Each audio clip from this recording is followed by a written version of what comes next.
શ્રીમદ ભાગવતના તૃતીય સ્કંદની અંદર એક કથા આવે છે કે જ્યારે કૌરવો અને પાંડવોના યુદ્ધનો પ્રારંભ થવાનો હતો એ વખતે વિદુરજીએ જાણ્યું કે આટલું મોટું યુદ્ધ થશે અને એક જ પરિવારના પુત્રો અંદર લડીને આવી રીતે વિનાશ થઈ જશે. ત્યારે વિદુરજીને લાગ્યું કે આ દ્રશ્ય મારાથી જોઈ શકાશે નહીં. એટલે યુદ્ધની તૈયારીઓ ચાલતી હતી એ વખતે જ એમણે નક્કી કર્યું કે હું તો તીર્થાટન કરવા જતો રહું છું. તો વિદુરજી પોતે હિમાલયની અંદર તીર્થયાત્રા કરવા માટે નીકળી ગયા હતા. પાછળથી તો આપણે શું જાણીએ છીએ કે મહાભારતનું આખું યુદ્ધ થયું અને યુદ્ધની અંદર 18 અક્ષૌહિણી સેના એનો વિનાશ થઈ ગયો. છેલ્લે પાંડવોએ પણ ઘણો સમય સુધી રાજ કર્યું. શ્રી કૃષ્ણ ભગવાન પોતે દ્વારિકાની અંદર પધાર્યા અને ત્યાં કેટલાક વર્ષો પછી યાદવોની અંદર પણ કળિયુગ પેઠો. એ બધા યાદવો અંદર દારૂ પીને લડ્યા અને બધા યાદવો મરી ગયા. શ્રી કૃષ્ણ ભગવાને પણ પોતે દેહનો ત્યાગ કર્યો અને જતા જતા છેલ્લે ઉદ્ધવજીને એમણે પોતે જ્ઞાન આપ્યું. જ્યારે શ્રી કૃષ્ણ ભગવાને દેહ ત્યાગ કરી દીધો એટલે ઉદ્ધવજી પણ પોતે તીર્થયાત્રા કરવા માટે નીકળી ગયા. અને ભાગવતના તૃતીય સ્કંદની કથા એ છે કે ઉદ્ધવજી અને વિદુરજી બંનેનું મિલન હરદ્વારની અંદર થાય છે. ઘણા સમયે બંને ભેગા થયા એટલે બંને એકબીજાના કુશળ સમાચાર પૂછ્યા અને પછી વિદુરજીએ ઉદ્ધવજીને સમાચાર પૂછ્યા કે પાંડવો અને કૌરવો શું કરે છે. એને તો ખબર જ નહોતી કે આ યુદ્ધ થઈ ગયું છે અને આટલો બધો વિનાશ પણ થઈ ગયો છે. શ્રી કૃષ્ણ ભગવાને પણ દેહ ત્યાગ કર્યો, કશે જ ખબર નહોતી. એટલે વિદુરજી પોતે ઉદ્ધવજીને સમાચાર પૂછે છે કે કૌરવોના શું સમાચાર છે, પાંડવોના શું સમાચાર છે, શ્રી કૃષ્ણ ભગવાન તો કુશળ છે ને, અને બધા યાદવો શું કરે છે. આ બધા સમાચાર જ્યારે વિદુરજીએ પૂછ્યા ત્યારે ઉદ્ધવજીની આંખમાંથી આંસુની ધારા વહેવા માંડી અને ઉદ્ધવજીએ એકદમ દિલગીર થઈ અને વિદુરને જવાબ આપ્યો કે વિદુર, આ લોક છે ને અભાગ્યો છે. કે કેમ આવી વાત કરો છો તમે? એમણે વાત કરી કે અભાગ્યો છે કારણ કે ભગવાન પોતે આ પૃથ્વી પર પધાર્યા, આ લોક એમને ઓળખી શક્યો નહીં. એમણે આખી કથા કરી કે કેવી રીતે કૌરવોનો વિનાશ થયો, પાંડવો પણ કેવી રીતે રાજ કર્યું, કેવી રીતે એ લોકો પણ મોટા વિનાશને પામ્યા કારણ કે એના પણ પરિવારમાંથી ઘણા બધા મરી ગયા હતા. અને છેલ્લે શ્રી કૃષ્ણ ભગવાને પણ પોતે કેવી રીતે યાદવોની સાથે ત્યાં વિહાર કરવા ગયા હતા અને એમાંથી યાદવો અંદર લડ્યા અને ભગવાને પણ કેવી રીતે દેહ ત્યાગ કર્યો. આ બધી વાત કરીને પછી ઉદ્ધવ કહે છે વિદુરજીને કે વિદુર, આ લોક તો અભાગ્યો છે પણ આ યાદવો છે ને તો નિરંતરના અભાગ્યા. દુર્ભગો બત લોકોયમ યદવો નિતરામ અપી. કે કેમ એવી વાત કરો છો તમે? ત્યારે એ વખતે ઉદ્ધવજીએ કીધું કે બીજા બધા તો ઠીક છે, શ્રી કૃષ્ણ ભગવાનથી દૂર રહેતા હતા, પણ આ બધા યાદવો હતા એ તો ભગવાનના જ વંશના હતા, એમના જ ભાઈઓ હતા, એમના જ ભાણેજ હતા, એમના જ દીકરા હતા, એમના જ દીકરીઓ હતી, એમના જ પુત્ર પૌત્રો હતા બધા, પણ એમને ઓળખી શક્યા નહીં અને અભાગ્યાના અભાગ્યા પોતે રહી ગયા. આ વાત ગુણાતીતાનંદ સ્વામીએ એમની વાતોમાં લખી છે. દુર્ભગો બત લોકોયમ યદવો નિતરામ અપી યે સંવસંત ન વિદુહુ હરિમ મીનાહા ઇવ ઉડુપમ. કે જેવી રીતે સમુદ્રની અંદર પેલી માછલીઓ હોય એને પેલું વહાણ ચાલી જતો તો એવું જ લાગે કે આ તો મારા જેવું માછલું છે, પણ એ વહાણને માછલું ઓળખી શકતું નથી. એવી રીતે આ લોકની અંદર ભગવાન જ્યારે મનુષ્ય દેહ ધારણ કરીને પધારે ત્યારે લોકો એવા અભાગ્યા છે કે ભગવાનને પણ પોતાના જેવા મનુષ્ય માની લે છે, પ્રગટને ઓળખી શકતા નથી. પ્રગટ હોય ત્યારે કોઈ ન જાણે રમાપતિની રીત, હરિ કૃપાથી હરિજન જાણે જગત આંધળું ભીત. નથી ઓળખી શકતા. પૃથ્વી પર વિચરતા હોય આપણા જેવા થઈને તો પણ આંખો મીચી અને ઊંડું શોધવા માટે પ્રયત્ન કરે, સામે છે એને ઓળખી શકે નહીં. સ્વામીશ્રી ઘણી વખત પોતે આ વાત કરે છે કે ઉપર છે દેખાતું નથી ને સામે છે મનાતું નથી. આકાશમાં છે એને શોધવા માટે લોકો કેટલા ફાંફા મારે છે, પણ જે આકાશમાં છે એના એ સામે આવીને બેઠા છે, પણ એને ઓળખી શકાતા નથી. એને ઓળખવા એ જ મોટામાં મોટી સાધના. મહારાજે મધ્યના 13માં કીધું કે ઓળખાઈ જશે ને તો કોઈ સાધના બાકી રહેશે નહીં. જેમ છે એમ એમના સ્વરૂપને ઓળખવું એ મહત્વની વસ્તુ છે. તો બ્રહ્મોપનિષદની અંદર છેલ્લા 6 દિવસથી આપણે જોઈએ છીએ કે પ્રગટને ઓળખવા, એમના વચને કરીને ઓળખવા. તો એની અંદર આપણે 3 ભાગની અંદર આ બ્રહ્મોપનિષદની વાત કરતા હતા. પહેલી વાત હતી કે એમનો પરિચય શું છે, બીજી વાત એમની પ્રાપ્તિ, અને ત્રીજી વાત એમનો પ્રસંગ. પરિચયની અંદર સ્વામીશ્રીએ પોતાની જે વાત કરી હતી કે પ્રમુખ સ્વામી એક સાધુ છે, ભગવાન સ્વામિનારાયણના ભક્ત છે ને યોગીજી મહારાજના શિષ્ય છે. એમનાથી આગળ વધીને એ પોતે સ્વયં અક્ષર બ્રહ્મ છે અને પોતે ભગવાનનું સ્વરૂપ છે. આ વાત એમના વચનોથી આપણે સમજ્યા. બીજી વાત હતી કે એ સ્વામીની આપણને પ્રાપ્તિ થઈ છે. પ્રાપ્તિ એટલે શું? તો એ આપણા થયા છે. આપણે આપણા સાધનથી એમના સુધી પહોંચી શકીએ એવી કોઈ લાયકાત આપણી નથી, પણ કૃપા કરીને એ પૃથ્વી પર પધારે ને આપણને અપનાવે, આપણને પોતાના કરે, એ આપણા જીવનની મોટામાં મોટી ઘટના. સ્વામીશ્રી હમણાં સારંગપુરની અંદર હતા અને એ વખતે સ્વામીશ્રી સાથે પ્રશ્નોત્તરી એક સંતોની ક્વિઝ રાખવામાં આવી હતી. એમાં રુચિ ક્વિઝ એ રાખવામાં આવી હતી ને સ્વામીશ્રીને પ્રશ્નો પૂછવામાં આવતા હતા અને એનો સ્વામીશ્રી પોતે વિકલ્પ તરીકે જવાબ આપતા હતા. એમાં સ્વામીશ્રીને એક પ્રશ્ન એવો પૂછવામાં આવ્યો કે શાસ્ત્રીજી મહારાજ સાથેનો તમારો સૌથી પ્રિય પ્રસંગ કયો? સ્વામી એ વખતે બોલેલા કે શાસ્ત્રીજી મહારાજે આપને અપનાવ્યા, સાધુ કર્યા, એ આપણા જીવનનો સૌથી પ્રિય પ્રસંગ. તો ગુરુની આપણને પ્રાપ્તિ થાય, આપણને પોતાના કરે, એ આપણા જીવનની મોટામાં મોટી ઘટના છે. એનાથી મોટી પ્રાપ્તિ આ જગતમાં બીજી કોઈ નથી. એમણે આપણને પોતાના કર્યા.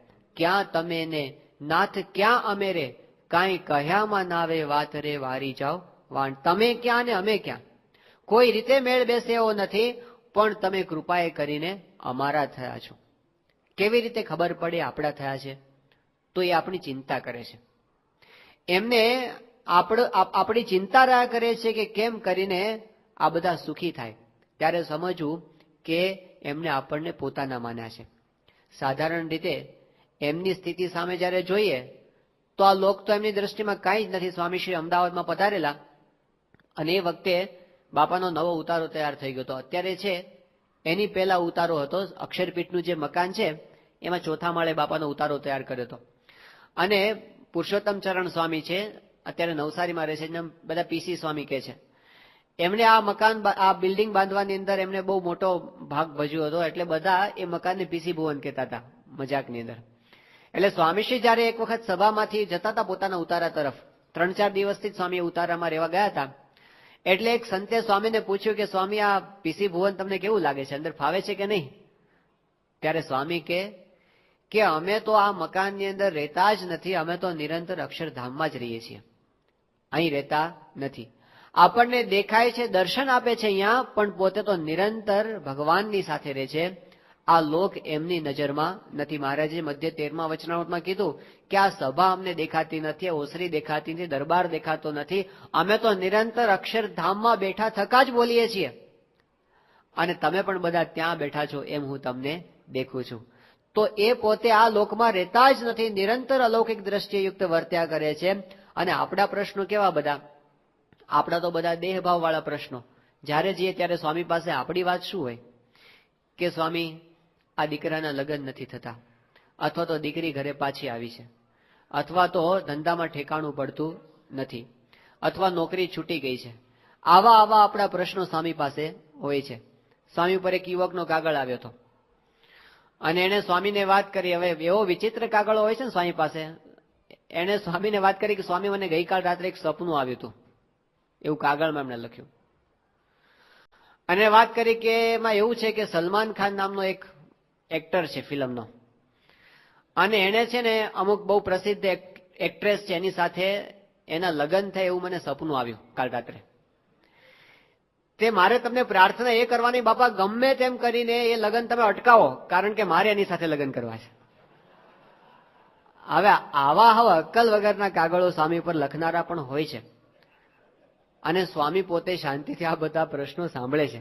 કાંઈ માલ ન હોય ને છતાં પણ એને સાંભળે શાંતિથી. આવા સાંભળનારા ક્યાં મળે આપણું આટલું બધું, પણ એ સાંભળે, આપણા પ્રશ્નોનો જવાબ આપે, તો એ એમની મોટી કરુણા છે.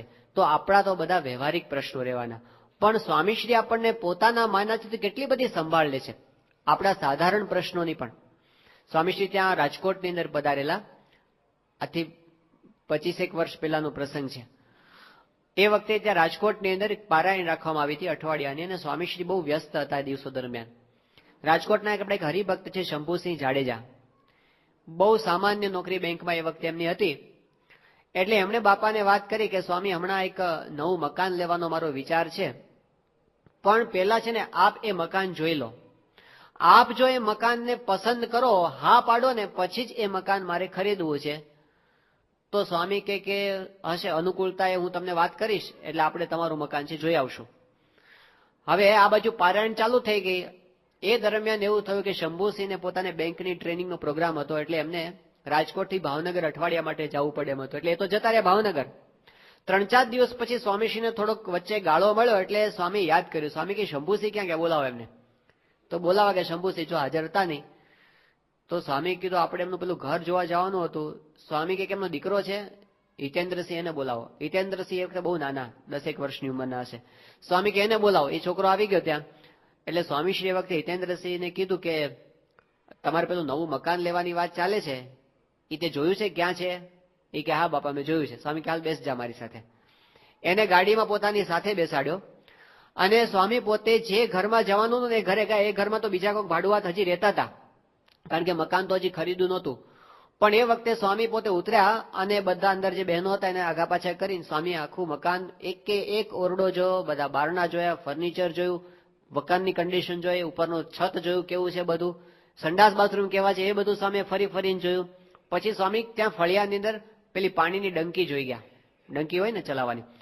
તો ત્યાં સ્વામી પહોંચ્યા, અને સ્વામી ડંકી હલાવીને ચેક કર્યો અંદર પાણી છે કે નહીં. અમુક ખોટી ડંકી હોય છે, એમને પાણી અંદર ન હોય. પણ સ્વામી એ ચેક કર્યું પાણી અંદર આવે છે કે નહીં. બધું વ્યવસ્થિત જોયું, સ્વામીને સંતોષ થયો.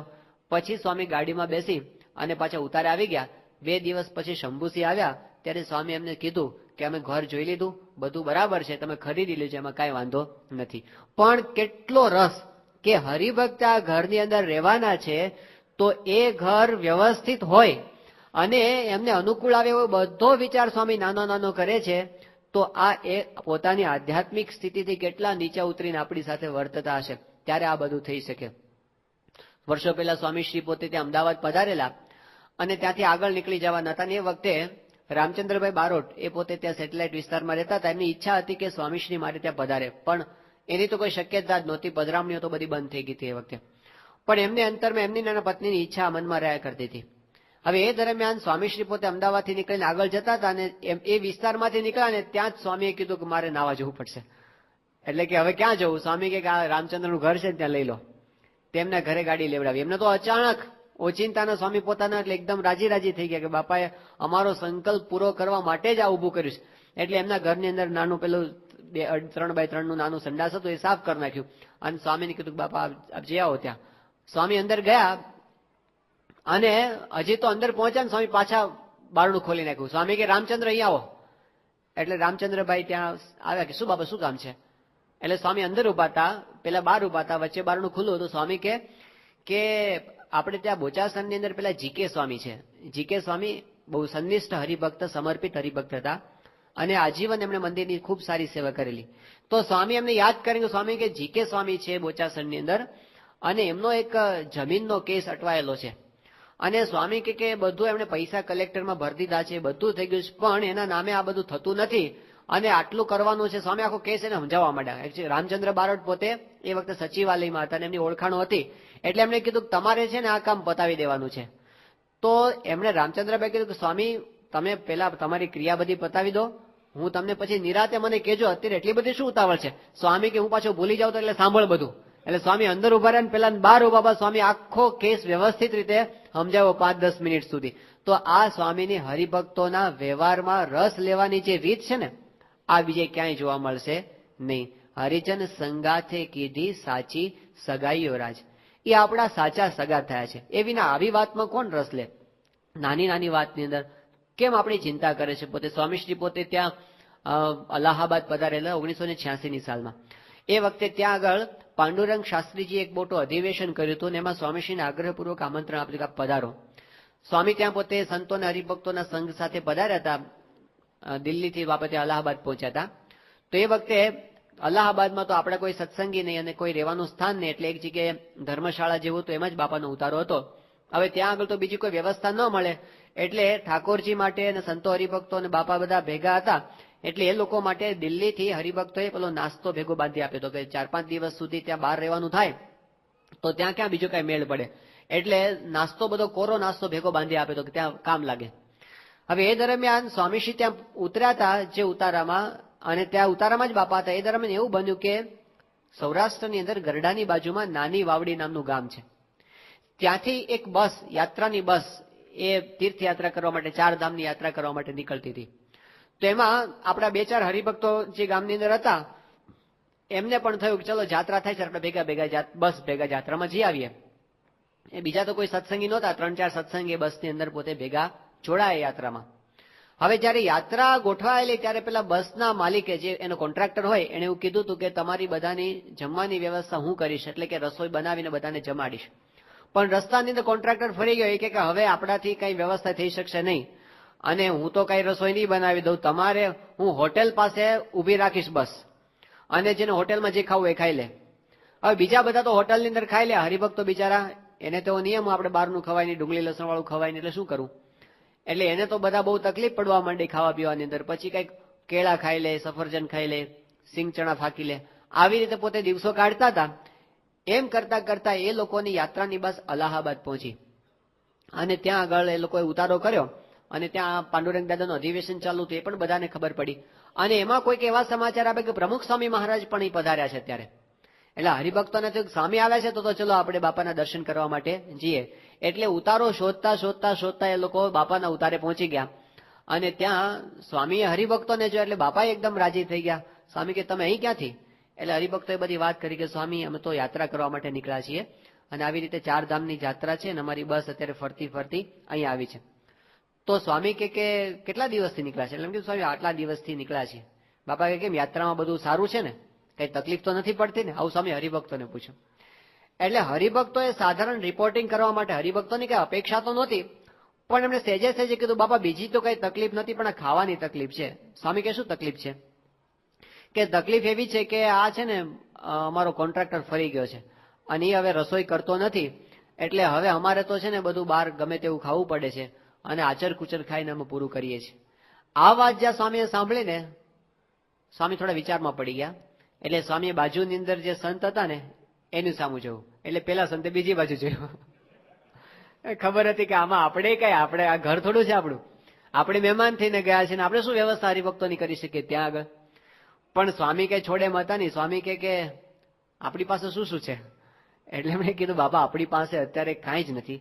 હકીકતમાં આપણે ઠાકોરજી ભેગા લાવ્યા છીએ, સંતો હરિભક્તોનો સંઘ છે, એટલે જેટલું જરૂરી છે એટલી જ વસ્તુ આપણે ત્યાંથી લઈ આવ્યા છે દિલ્હીથી, બીજું આપણી પાસે કાંઈ નથી. સ્વામી કે એક કામ કરો, ઠાકોરજીના થાળમાં એક એક વાટકી મુકાઈને એટલું રાખીને બાકીનો બધો નાસ્તો આ લોકોને આપી દો, આપણું તો થઈ રહેશે જે થવું એ. અને સ્વામીએ બધો નાસ્તો એ બધા હરિભક્તોને અપાવી દીધું. જોજો આ નાની વાવડી ગામના બધા ચોરણા પહેરેલા હરિભક્તો હતા, કોઈ વીઆઈપી કોઈ નહોતા. કેટલાક ને એમ હોય છે કે પ્રમુખ સ્વામી વીઆઈપી નું બહુ ધ્યાન રાખે છે, પણ આમાં કોણ વીઆઈપી હતો? બધા જ સામાન્ય ગામડાના ખેડૂત હરિભક્તો હતા.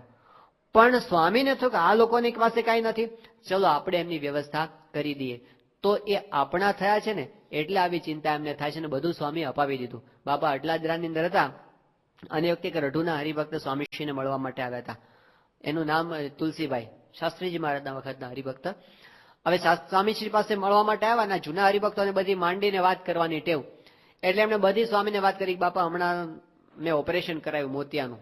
સ્વામી કેવું થયું ઓપરેશન? કે બાપા ઓપરેશન બહુ સારું થયું, કઈ વાંધો નથી, પણ આ ચશ્મા છે ને જરાક મને ફાવતા નથી. એટલે સ્વામીએ કીધું કે શું થાય છે? કે બરાબર સેટ નથી થતા ચશ્મા. આ મોતિયાના ચશ્મા છે ને, તો સ્વામીને શું સૂચ્યું, બાપાને પોતાના ચશ્મા બાજુમાં જ પડ્યા હતા. સ્વામી ચશ્મા ઉઠાવવાનું કીધું તુલસીભાઈ, આ પહેરો તો આ કેવા લાગે છે. એટલે તુલસીભાઈ એ ચશ્મા ચડાવ્યા. એ કે સ્વામી આ વ્યવસ્થિત લાગે. સ્વામી કે રાખો. સંતો કે બાપા તમને માંડ માંડ સેટ થયા છે, તુલસીભાઈને આપણે નવા કરી આપશું, પણ તમે પણ સ્વામીને એવું કે આપણે છે ને શું કરી નાખું, આ ભાવના વિના આવી ક્રિયા થઈ શકે.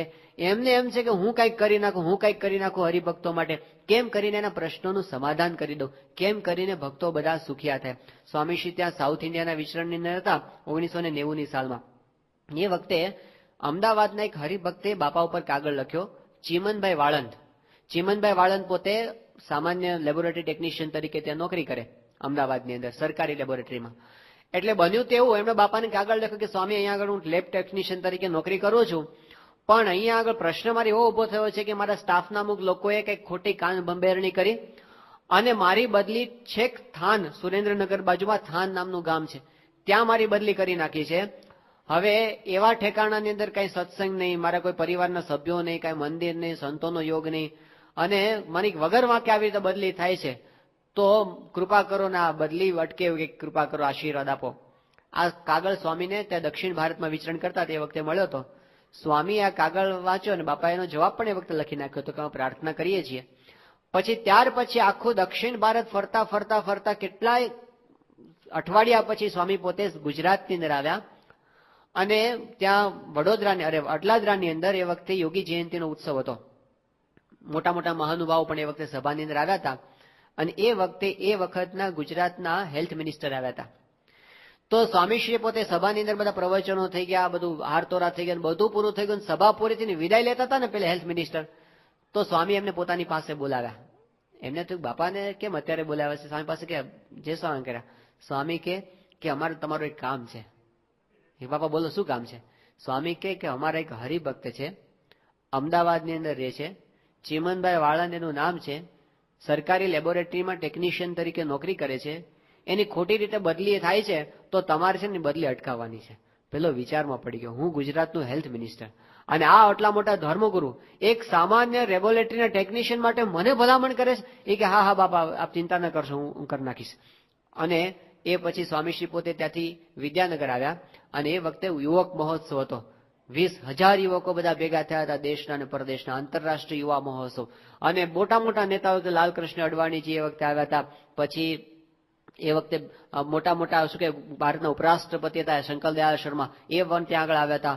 અને બધા છાપાઓમાં મેગેઝિનોમાં આમ સક્કો બેસી ગયો હતો કે 20,000 યુવાનોને ભેગા કર્યા અને આટલી સરસ આમ યુવક મહોત્સવની બધી કાર્યક્રમને બધું થયું, એટલે બહુ પ્રભાવ પડ્યો હતો. એનો છેલ્લો દિવસ હતો અને સ્વામીશ્રી પોતે બધા યુવકોને વ્યક્તિગત દર્શન આપતા હતા, 20,000 યુવકોને. અને એની અંદર લાઈનની અંદર ચીમનભાઈ દૂરથી દેખાણા સ્વામીને. તો સ્વામીએ ત્યાં બેઠા બેઠા બૂમ પાડી. સ્વામી કે ચીમનભાઈ તમારું કામ થઈ ગયું છે. અને ખરેખર ઘરે ગયા ને તો બદલી કેન્સલ થયાનો ઓર્ડર હતો ને એ પડ્યો હતો. પણ એક નાના હરિભક્ત માટે જુઓ, સ્વામીશ્રી પોતે ઐશ્વર્ય વાપરીને તો પોતાના હરિભક્તોની રક્ષા અનેક વાર કરી છે, એનો આપણને પણ અનુભવ છે, પણ ડાયરેક્ટલી ઇન્વોલ્વ થાય છે. તે શિકાગોની અંદર વિષ્ણુભાઈ પટેલ હતા અને એમની દુકાન પેલી પોતે બંધ કરવાની ભૂલી, તાળામાં ચાવી એમને રહી ગઈ હતી અને શનિ રવિ 2 દિવસ એમને દુકાન પડી રહી એમની ખુલ્લી. અને એવા વિસ્તારની અંદર એમની દુકાન હતી કે ધોળે દિવસે જ્યાં ચોરી થતી હોય એવો વિસ્તાર. પણ 2 દિવસ પછી પોતે દુકાને ગયા ત્યારે એની દુકાને હેમખેમ એને જોઈ અને બહુ આશ્ચર્ય થયું. પણ પછી એમના તે અમેરિકન ગ્રાહકે આવીને એમને વાત કરી. પેલા એક યુવકે વાત કરી, બીજે દિવસે એક અમેરિકન મહિલાએ વાત કરી.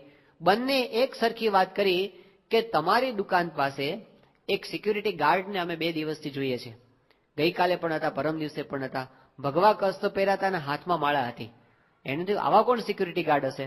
પછી એમને જઈને બાપાનો ફોટો બતાવ્યો ત્યારે કહ્યું ધીસ ઇઝ ધ મેન.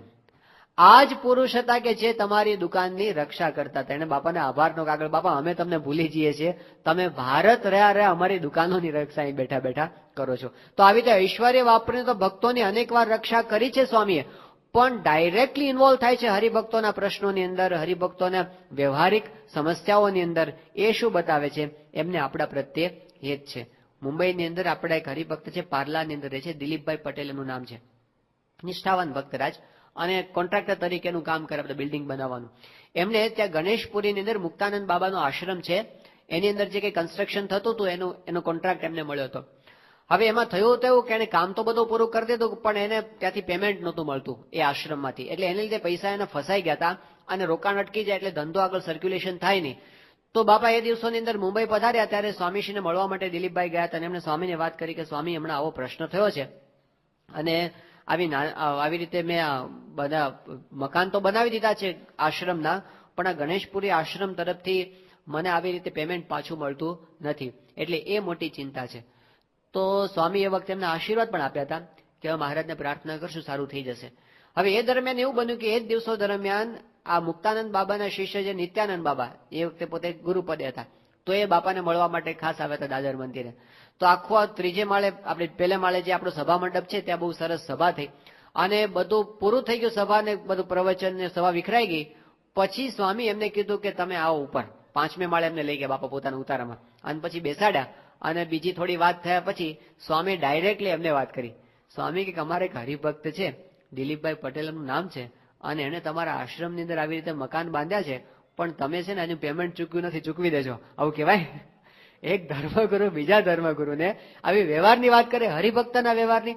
પણ સ્વામીને જો એ હરિભક્તની પડી છે, એ પોતે કેવળ આધ્યાત્મિક ઉપદેશ આપીને છૂટી જતા એવું નથી કરતા, પણ સ્વામી ચિંતા કરે છે આપણા વ્યવહારની. એ સમજાવે છે કે એમણે આપણને પોતાના માન્યા છે. હરિભક્તોના વ્યવહારિક પ્રશ્નો હોય, અંદરના ઝઘડા હોય. કેટલાક ઝઘડા તો એવા છે કે સ્વામીશ્રી વર્ષોથી એના સમાધાન માટે પ્રયત્ન કરતા આવ્યા છે. વર્ષોથી 20-20 કલાક, 25-25 કલાક, 30-30 કલાક એક ગ્રુપના ઝઘડા માટે સ્વામીશ્રીએ કાઢેલા છે. કેટલા બધા પાર્ટીની અંદર 2 ગ્રુપ વચ્ચે ઝઘડા હતા, 2 ભાઈઓ વચ્ચે. એના કેટલા વખતથી સ્વામી હજી હમણાં સારંગપુર આવ્યા હતા સ્વામીશ્રી, ત્યારે હજી એમના ઝઘડા ચાલે છે. સ્વામી એમને હજી સમાધાન કરવા માટે પ્રયત્ન કરે છે, પણ કેવી એટલી એવી આંટી પડી ગઈ હોય ને, છૂટવી બહુ ભારે. ગોંડલની અંદર સ્વામીશ્રી બિરાજમાન હતા અને એ વખતે રાતના 12:30 વાગે સારંગપુરની નજીકનું એક ગામ છે, એ ગામની અંદર ઝઘડો થયો હતો બધો બહુ, અને એટલો બધો ઝઘડો હતો કે 2 ગ્રુપ વચ્ચે ખૂન થઈ જાય એવી પરિસ્થિતિ હતી. અને એ ગ્રુપ ભેગા થઈને ત્યાં ગોંડલ બાપા પાસે આવ્યા હતા રાતના 12:30 વાગે. સ્વામીશ્રી તો આરામની અંદર હતા. પેલા જ્ઞાની સ્વામી મળ્યા, ગોંડલના કોઠારી સ્વામી, અને એમણે બધી વિગત જાણી અને ગંભીરતા લાગી એટલે રાતના 12:30 વાગે સ્વામીશ્રીને જગાડ્યા. રાતના 1:30 વાગ્યા સુધી સ્વામી એ લોકો જોડે બેઠા અને એના ઝઘડાનું સમાધાન કર્યું. જો સ્વામી વચ્ચે ન પડ્યા તો નક્કી એ વખતે એક જણનું ખૂન થઈ જાત. તો આવા અંદરના ઝઘડા, અચારડાની અંદર 2 ગ્રુપના ઝઘડા હતા, એ સ્વામીશ્રીએ કેટલા કલાકોની મીટિંગ કરીને સોલ્વ કર્યા. બોટાદની અંદર એક ધંધાની અંદર 2 હરિભક્તો, બંને હરિભક્તો, અને બંનેને પ્રશ્ન થયો છે. છેલ્લા 10 વર્ષથી સ્વામી જ્યારે આવે ત્યારે એમની સાથે મીટિંગો ચાલુ જ હોય. એ ઝઘડા સ્વામીશ્રી પોતે સુધાર્યા છે. પાળિયાદની અંદર વર્ષો પહેલા આવો કેસ થઈ ગયો હતો, એ ઝઘડા સ્વામીશ્રી પોતે સમાવ્યા છે. કાયાવરણની અંદર 2 ભાઈઓ વચ્ચે મિલકતનો પ્રશ્ન હતો, આ તો યોગી બાપાના વખતમાં. સ્વામીશ્રી એના ઘરે ગયા અને 2 ભાઈઓ હતો. પ્રશ્ન એવો હતો કે બંને ભાઈઓ જૂની અને નવી માના દીકરા હતા અને એ બંને વચ્ચે મિલકતના ઝઘડાનો પ્રશ્ન. સ્વામીશ્રી એના મિલકતને વેચવા માટે બેસતા સવારે 9 વાગ્યાથી સાંજના 4-5 વાગ્યા સુધી એક વસ્તુને સ્વામી વેચી, આ તારું ના તારું, આ તારું ના તારું, આ તારું ના તારું, એવું સ્વામીએ વેચી આપ્યું અને ઝઘડાનું સમાધાન કર્યું. નહીં તો એની વચ્ચે પણ મારામારી થવાની એ વખતે હતી. તો આવી રીતે સ્વામીશ્રીએ હરિભક્તોના વ્યવહારની અંદર એક પરિવારની જેમ રસ લીધો છે. કેટલા બધા ઓતપ્રોત થઈ ગયા છે સ્વામીશ્રી. બોચાસનની અંદર બાપા હતા, ગુરુ પૂર્ણિમાનો સમય હતો અને આપણે જાણીએ છીએ હજારો હરિભક્તો આવે આ ઉત્સવ ઉપર. તો તે એ ઉત્સવ વખતે સ્વામીશ્રી વખતે બધાને વ્યક્તિગત દર્શન આપતા હતા, 2-2.5 કલાક સુધી તો એ બધું ચાલતું. તો એમાં વ્યક્તિગત દર્શનની લાઈન ચાલતી હતી, એની અંદર 25,000 હરિભક્તોની લાઈનની વચ્ચે અમદાવાદ વાળા આપણા હરિભક્ત યુકે પટેલ, એમના દીકરા ગિરીશભાઈ આવ્યા. એટલે સ્વામી ગિરીશને જો ને એકદમ હાથ પકડે, સ્વામી કે તું અહીં ઉભો રહે, મારે તારી સાથે વાત કરવી છે. એટલે એને ઉભો કે સ્વામી કે તું પછી મને લાઈન પૂરી થાય એટલે મળજે, એમ કરીને એને કીધું આવવાનું. લાઈન પૂરી થઈ એટલે એ આવ્યો સ્વામી પાસે કે બાપા શું કામ છે મારું. સ્વામી કે મોમ્બાસા વાળા કનુભાઈ છે, એમના ભાઈ સૂર્યકાંતભાઈ છે, એ તો પોતે ધામમાં પધાર્યા, પણ સૂર્યકાંતભાઈની દીકરી છે એ પરણાવા લાયક થઈ છે અને એનું લગ્ન કરવાનું છે, તારે છે ને એની સાથે પરણવાનું છે. કઈ જોવાનું નહીં, વિચાર કરવાનું નહીં, સીધો આદેશ કે તારે છે ને એની સાથે લગ્ન કરવાના. એ કે હા બાપા. અને સ્વામીશ્રીના વચને એમના લગ્ન પણ એ રીતે થઈ ગયા. લગ્ન પછી દીકરો ન થાય, બાપાને કે બાપા દીકરો સંતાન નથી. સ્વામી કે જાઓ થશે દીકરો. સ્વામીશ્રીની કૃપાથી એમને ત્યાં સંતાન પણ થયું. ભગવત પ્રસાદ એનું નામ સ્વામીશ્રીએ પોતે પાડ્યું. તો આવી રીતે હરિભક્તોના, આમ તો સાધુ છે ત્યાગી છે, સંસારથી વિરક્ત છે, પણ હરિભક્તોના છોકરા પરણાવવા આની ચિંતા પણ સ્વામી પોતે કરતા હોય છે. આપણે એક બહુ જ નિષ્ઠાવાન યુવક પરેશભાઈ ત્રિવેદી, આમ તો પોતે આમળા ગામના વતની, વડોદરા પાસે. હવે સ્વામીશ્રી પોતે 1977ની સાલમાં જયારે પરદેશ ગયા ત્યારે સ્વામી એમને ભેગા લીધા હતા પોતાની સાથે. હવે અમેરિકા જતા પહેલા બાપા લંડનની અંદર થોડા દિવસ રોકાણા હતા. એ દરમિયાન સ્વામીશ્રીએ શું કર્યું કે લંડનના જ આપણા લેસ્ટરના હરિભક્ત છે કાંતિભાઈ ભટ્ટ, એની દીકરી સાથે આનું ગોઠવી દીધું લગ્ન. સ્વામી કે તારા આની સાથે લગ્ન કરવાના છે, અને બધું લગ્નની તારીખે નક્કી થઈ ગઈ. હવે એના બાપુજી બધા તો દેશમાં હતા. સ્વામી કે કઈ જરૂર નથી, અમે છીએ નહીં આગળ. તે બધું એનું ત્યાં ને ત્યાં સ્વામીએ ગોઠવી દીધું. લગ્નની તારીખ નક્કી થઈ ગઈ. હવે પછી લગ્નની તૈયારી માટે એને મોકલે કે તું જા, હવે બધી તૈયારીઓ કર. એટલે એ પોતે બધી પોતાની તૈયારીમાં પડ્યો. 11મી તારીખે એના લગ્ન ગોઠવાયા હતા. 10મી તારીખે એમણે ફોન કર્યો સ્વામીને કે સ્વામી આવતીકાલે મારા લગ્ન છે, તો તમે લગ્નમાં પધારશો ને? તો સ્વામી પાસે ફોન હતો, બાજુમાં જશભાઈ વડતાલ વાળા ઉભા હતા. એ બધે સ્વામીનો આ બધો કાર્યક્રમ, એટલે તો પધરામણીઓ સ્વામીનો કેટલો ટાઈટ કાર્યક્રમ. તે જશભાઈ વાત સાંભળી કે એને ખબર પડી કે સ્વામી કઈક વાત કરે છે પેલાના લગ્નમાં જવાની. જશભાઈ પોતે ફોન સ્વામીના હાથમાંથી પોતે આંચકી લીધો, લઈ લીધો. સ્વામી કે અરે જશભાઈ કે સ્વામીને કામ છે, તારા લગ્નમાં નહીં આવે, જા, ના પાડી દીધી. સ્વામી પાછો એના હાથમાંથી ફોન લીધો. સ્વામી કે શું કાર્યક્રમ છે? એટલે એમને કીધું બાપા કાલ છે ને આવી 11મી તારીખે સાંજે લગ્ન રાખ્યા છે. સ્વામી કે તું સવારે આવી જજે ને, અમે તને ચાંદલો કરી દઈશું, તને હાર પહેરાવી દઈશું, બધું અહીંયા કરી દઈશું. પછી સ્વામી કે પીઠી ચોળી, આવું બધું સ્વામી ધ્યાન રાખે. સ્વામી કે હા બાપા એ બધી વિધિ થઈ ગઈ છે, કઈ બાકી નથી રહ્યું. સ્વામી કે બસ તું કાલ સવારે તું આવજે. બીજા દિવસે સ્વામી એને આશીર્વાદ ને બધું તો આપ્યું, પણ પછી એમના જે લગ્ન હતા ત્યાં આગળ સનાતન મંદિરના હોલની અંદર લગ્ન રાખ્યા હતા. કોઈને ખબર નહોતી, અને સ્વામી એવું આયોજન ગોઠવી દીધું કે એના લગ્નની અંદર 23 ગાડીઓ લઈને સ્વામી પોતે પધાર્યા અને વરના પિતા પોતે થયા. તો એક યુવકના લગ્નની અંદર પિતાશ્રી થઈને સ્વામી પોતે એના કામ કરે છે. તો આવું પણ આપણને દેખાય. રાજકોટના એક યુવક છે દશરથસિંહ, આપણે બહુ નિષ્ઠાવાન કાર્યકર છે, એમની અત્યંત સાધુ થવાની ઈચ્છા હતી, પણ સ્વામીશ્રી પોતે સ્વામી કે ના તારે લગ્ન કરવાના છે, પરણવાનું છે. અહીં કે સ્વામી હું પરણું અને પછી કેવું પાત્ર આવે, અને પછી મારે સત્સંગ કરવો છે ને થાય નહીં, અને બધા ફેલ ફતુર વાળા આવી જાય તો હું શું કરું? સ્વામી કે હું તારા લગ્ન એવા પાત્ર સાથે કરાવીશ ને જેના જીવમાં જગત નહીં હોય. આવું કહીને સ્વામીએ એના લગ્નનું બધું ગોઠવી આપ્યું. અને પછી છેલ્લે જયારે સ્વામીએ બંને પક્ષને ભેગા કર્યા અને ત્યાં સુરતની અંદર સ્વામી આ દશરથસિંહ સાથે અડધો કલાક ખાનગીમાં બેઠા. અને આ તો બહુ સાધુતા વાળા યુવક છે, એટલે સ્વામીને સમજે કે તું સાધુતા વાળો છે અને તને બહુ જગતનું બહુ ભાન નથી, પણ સ્વામી કે ગૃહસ્થાશ્રમમાં આવી રીતે રહેવાય, આવી રીતે રહેવાય, આવી રીતે રહેવાય. બધા ગૃહસ્થાશ્રમના ધર્મ સ્વામી અડધો કલાક સમજાવ્યા એને એકાંતમાં બેસીને. તો આવી રીતે પણ સ્વામી બધા હરિભક્તોને, એમના યુવકોને કેટલા પોતાના માન્યા હશે. તો ભગવાન પોતે સંત દ્વારા વિચરે છે અને પોતે તો જગતથી અત્યંત વિરક્ત છે, આપણા જેવા થઈને વર્તે છે. ભરૂચના આપણા એક યુવક છે ભાસ્કરભાઈ મહેતા એનું નામ. હવે એમના પિતાશ્રી હતા એ, આ ભાસ્કર 1 વર્ષનો થયો ને ત્યારથી એને છોડીને, એના મધર ફાધરને ઝઘડો કઈ થયો હશે એટલે એને છોડીને જતા રહે, અને બીજી કોઈ સ્ત્રી સાથે પોતે ત્યાં રહેતા અમદાવાદની અંદર. એટલે આ એની માતાએ 1 વર્ષનો ભાસ્કર હતો ત્યારથી એને ઉછેરીને મોટો કર્યો હતો. નિષ્ઠાવાન યુવક, બહુ જ બાપા પ્રત્યે અત્યંત ભાવ, અને એના હૃદયમાં સાધુ થવાની અત્યંત ઈચ્છા. ત્યારે સ્વામી પાસે એને વાત કરી હતી, પણ એની માએ વાત કરી હતી કે હું જીવું છું ને ત્યાં સુધી તારે સાધુ નહીં થાય, હું મરી જાઉં પછી તને છૂટ છે, જા તું થજે સાધુ, પણ હું જીવું છું ત્યાં સુધી તને હું રજા નહીં આપું. એટલે એ પોતે મુંબઈ મંદિરમાં રહીને વર્ષો સુધી એમને પોતે આપણે ઓડિયો વિડીયો ડિપાર્ટમેન્ટની અંદર ઘણી સારી સેવા કરી. હવે સ્વામીશ્રીની ઉંમર એક બાજુ વધતી જાય. એક વાર સ્વામી સેલવાસ માતાને પોતે લાભ લેવા માટે આવ્યો હતો, એટલે સ્વામીની સામે બેઠો હતો. સ્વામી એકદમ બોલાયો. સ્વામી કે તારી ઉંમર કેટલી વર્ષની થઈ? એ કે બાપા મારી 35 વર્ષની ઉંમર તો થઈ છે. સ્વામી કે તારા બાની કેટલી ઉંમર થઈ? એ કે 55-60 વર્ષની થઈ. એટલે સ્વામીએ ગણતરી કરી. સ્વામી કે હવે તું પરણી જા, કારણ કે સ્વામી વિચાર્યું કે આ એના મધર ધામમાં જાય તો ત્યાં સુધી રાહ જોવે ત્યાં તો ક્યારે જાય પાછા. એટલે સ્વામી કે હવે છે ને તું લગ્ન કરી લે. કે સ્વામી ક્યાં કરું? સ્વામી કે અમે ગોઠવી દઈશું બધું. અને સ્વામી મુંબઈ વાળા ત્રિગુણભાઈ ભટ્ટની દીકરી સાથે એમનું, હવે ત્રિગુણભાઈ પણ પોતે ધામમાં પધારેલા છે, એમની દીકરી, એમને બાપ નહીં, અને ભાસ્કરભાઈના પણ બાપ નહીં. સ્વામી બંને પક્ષના બાપ થયા, વરના બાપ પણ એ થયા, કન્યાના બાપ પણ એ થયા. આની આર્થિક સ્થિતિ બહુ સાધારણ અત્યંત. એટલે સ્વામીશ્રીએ એને કીધું કે તારે છે ને કઈ ચિંતા કરવાની નથી, બધું ભરૂચમાં સ્વામી, ત્યાંના કોઠારી સ્વામી છે, અભય સ્વરૂપ સ્વામી હતા, સ્વામી એને કઈને બધું ગોઠવી દીધું, બધું આયોજન કરાવી દીધું. સ્વામી કે એને આખી નાતને જમાડજો અને બધું આપણે મંદિરની અંદર જ બધી વ્યવસ્થા કરવાની, બધું સ્વામીએ વ્યવસ્થિત રીતે ગોઠવી દીધું. અને એટલું સરસ પ્લાનિંગ સ્વામીએ કરી આપ્યું. છેલ્લે દિવસે સ્વામી ભરૂચમાં જ બિરાજમાન હતા એમના લગ્નના દિવસે. એટલે સ્વામી લગ્નના દિવસે સવારના પોરમાં બાપા પોતે પૂજા પછી ઉતારે આવતા હતા, તો એને સાથે લીધો, પોતાની સાથે ગાડીમાં બેસાડ્યો.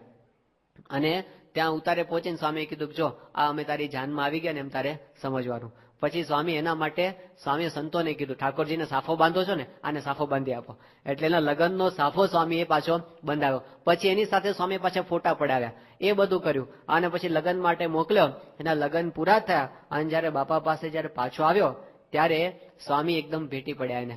બહુ આશીર્વાદ આપ્યા સ્વામીએ કે તે અમારી આજ્ઞા પાડી. અને પછી સ્વામીએ 2 પાનના બીડા આપ્યા.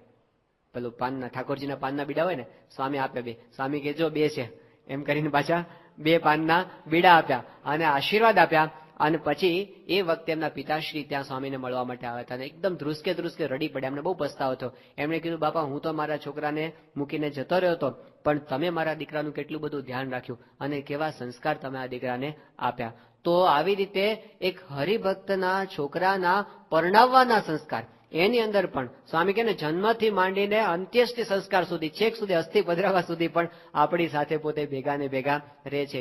તો કેવો સાથ આપણને પ્રાપ્ત થયો છે, કેટલા ઓતપ્રોત. અમલની અંદર આપણા હરિભક્ત છે ચંદુભાઈ સોની. તો ત્યાં આગળ એ ચંદુભાઈનો દીકરો, એનું હરિકૃષ્ણ નામ છે, બધા લાલો કે છે એને. તો સ્વામી બાપા પોતે અમદાવાદની અંદર બિરાજમાન હતા અને એ વખતે ચંદુભાઈ ત્યાં આગળ આવ્યા હતા બાપાને મળવા માટે. અને વાત કરી કે સ્વામી હરિકૃષ્ણના લગ્નનો અમે ગોઠવીએ છીએ અહીં અમદાવાદની અંદર. સ્વામી કે શું છે? એટલે મેં કીધું, બાપા આ અમારી જ્ઞાતિના જ છે અને સત્સંગી છે અને બહુ સંસ્કારી કુટુંબ છે, પણ આ લાલો છે ને એને પસંદ પડતું નથી.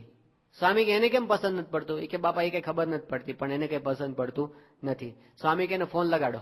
એટલે સ્વામીએ ત્યાંથી ફોન લગાડ્યો અમલને અને પેલા હરિકૃષ્ણ ઉપાડ્યો કે હલો કોણ છે? કે હું પ્રમુખ સ્વામી બોલું છું. હે બાપા તમે? તો સ્વામી કે સાંભળ, અમે બધી વાત સાંભળી લીધી છે, તારા બાપા અહીંયા હાજર છે અને બંને પક્ષની વાત સાંભળી લીધી છે. બંને સત્સંગી કુટુંબ છે, સંસ્કારી છે, બધી રીતે બરાબર છે. પછી તારે શું વિચાર બીજો કરવાનો? એ કે પણ બાપા જરા આમ છે ને મને પસંદ નથી. સ્વામી કે તને પ્રશ્ન શું છે? લાંબી છે, ટૂંકી છે, કાળી છે, ધોળી છે, જેવી છે એવી તારે ત્યાં જ પરણવાનું છે. એમ કઈ સાહેબ ફોન મૂકી દીધો. પરણી ગયો અને અત્યારે સુખી છે. પણ કેટલા અધિકારથી સ્વામી કહી શકે, જો આખી જિંદગીનો નિર્ણય છે આ તો. પણ એ હરિભક્તોને પણ બાપા સાથે કેવું જોડાણ હશે અને સ્વામીએ પણ કેટલા પોતાના માન્યા હશે ને કે આવી રીતે અધિકારપૂર્વક કહી શકે. તો આ આત્મીયતા છે એમની, એ આપણા થયા છે ને એટલે આપણે ખાટી ગયા છીએ. જ્યાં સુધી આપણને અધિકારપૂર્વક કહી શકે ત્યાં સુધી સમજવું કે સ્વામી આપણને પોતાના માન્યા છે. તો આવી રીતે આપણી દરેક બાબતની અંદર સ્વામી રક્ષા કરતા આવ્યા છે એટલે એ તો આપણા થયા છે. પણ હવે વાત આવે છે પ્રસંગની કે આપણે એમના થવાનું છે. એ તો આપણા થયા. મહારાજે મધ્યના 45માં વચનામૃતની અંદર વાત કરી કે તમે બધા મારા કહેવાયા છો તો મારે તલ માત્ર કસર તમારી અંદર રહેવા દેવી નથી. એ તો આપણા થયા, પણ હવે આપણે એમના થવાનું. એ મોટી વાત છે, પ્રસંગની વાત. શ્રીજી મહારાજે વડતાલના 11મા વચનામૃતની અંદર, પ્રથમમાં 54મા વચનામૃતની અંદર આ વાત કરી કે એમનો જો પ્રસંગ થશે તો આપણે કાંઈ કરવાનું બાકી રહેશે નહીં. એમાં આત્માનું દર્શન આવી જશે, એમાં પરમાત્માનું પણ દર્શન આવી જશે, કાંઈ કરવાનું બાકી રહેશે નહીં. વડતાલ મહારાજે અંત્યના 11મા વચનામૃતમાં મુક્તાનંદ સ્વામીનો પ્રશ્ન છે મહારાજને કે મહારાજ નિર્વિકલ્પ સમાધિમાં જેવો શાંતિનો અનુભવ થાય છે એવી શાંતિનો અનુભવ નિર્વિકલ્પ સમાધિ વિના પણ થાય એવો કોઈ ઉપાય છે ખરો? નિર્વિકલ્પ સમાધિ એટલે પરમ શાંતિ. તો એવી શાંતિનો અનુભવ સમાધિ વિના થાય એવો કોઈ ઉપાય છે? મહારાજ કે હા છે. કે જેવી દેહને વિશે આપણને આત્મબુદ્ધિ છે, દેહના સગા સંબંધીમાં જેવી આત્મબુદ્ધિ છે, એવી ને એવી આત્મબુદ્ધિ, એવી ને એવી પ્રીતિ જો આ સત્પુરુષને વિશે થઈ જાય તો સમાધિ વિના સમાધિ જેવી શાંતિનો અનુભવ થાય. કેવો ઉપાય મહારાજે બતાવ્યો? જગતના હેતથી શું થાય?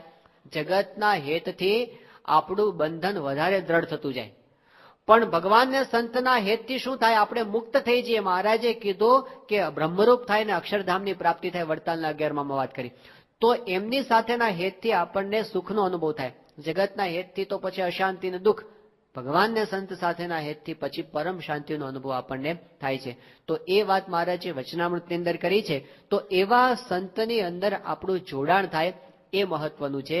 એમને આપણે પોતાના માનતા શીખીએ. હમણાં બધા પ્રસંગો કીધા કે સ્વામી આવી રીતે આટલા હરિભક્તોનું ધ્યાન રાખ્યું અને આવી રીતે એના વ્યવહારની અંદર રસ લીધો અને આવી રીતે એને બધા સામેથી બોલાવ્યા ચલાવ્યા, એ બધા પ્રસંગો. ત્યાં ઇન્દ્રવદનભાઈનો પ્રસંગ છે, બાપાના કાર ચલાવે છે, તો એ ત્યાં લીમડી પાસેથી ગાડી પસાર થતી હતી અને લીમડીના હરિભક્તો મેંદુ વડા લઈને આવ્યા હતા સ્વામીશ્રી માટે, ઠાકોરજી માટે અને બાપા માટે.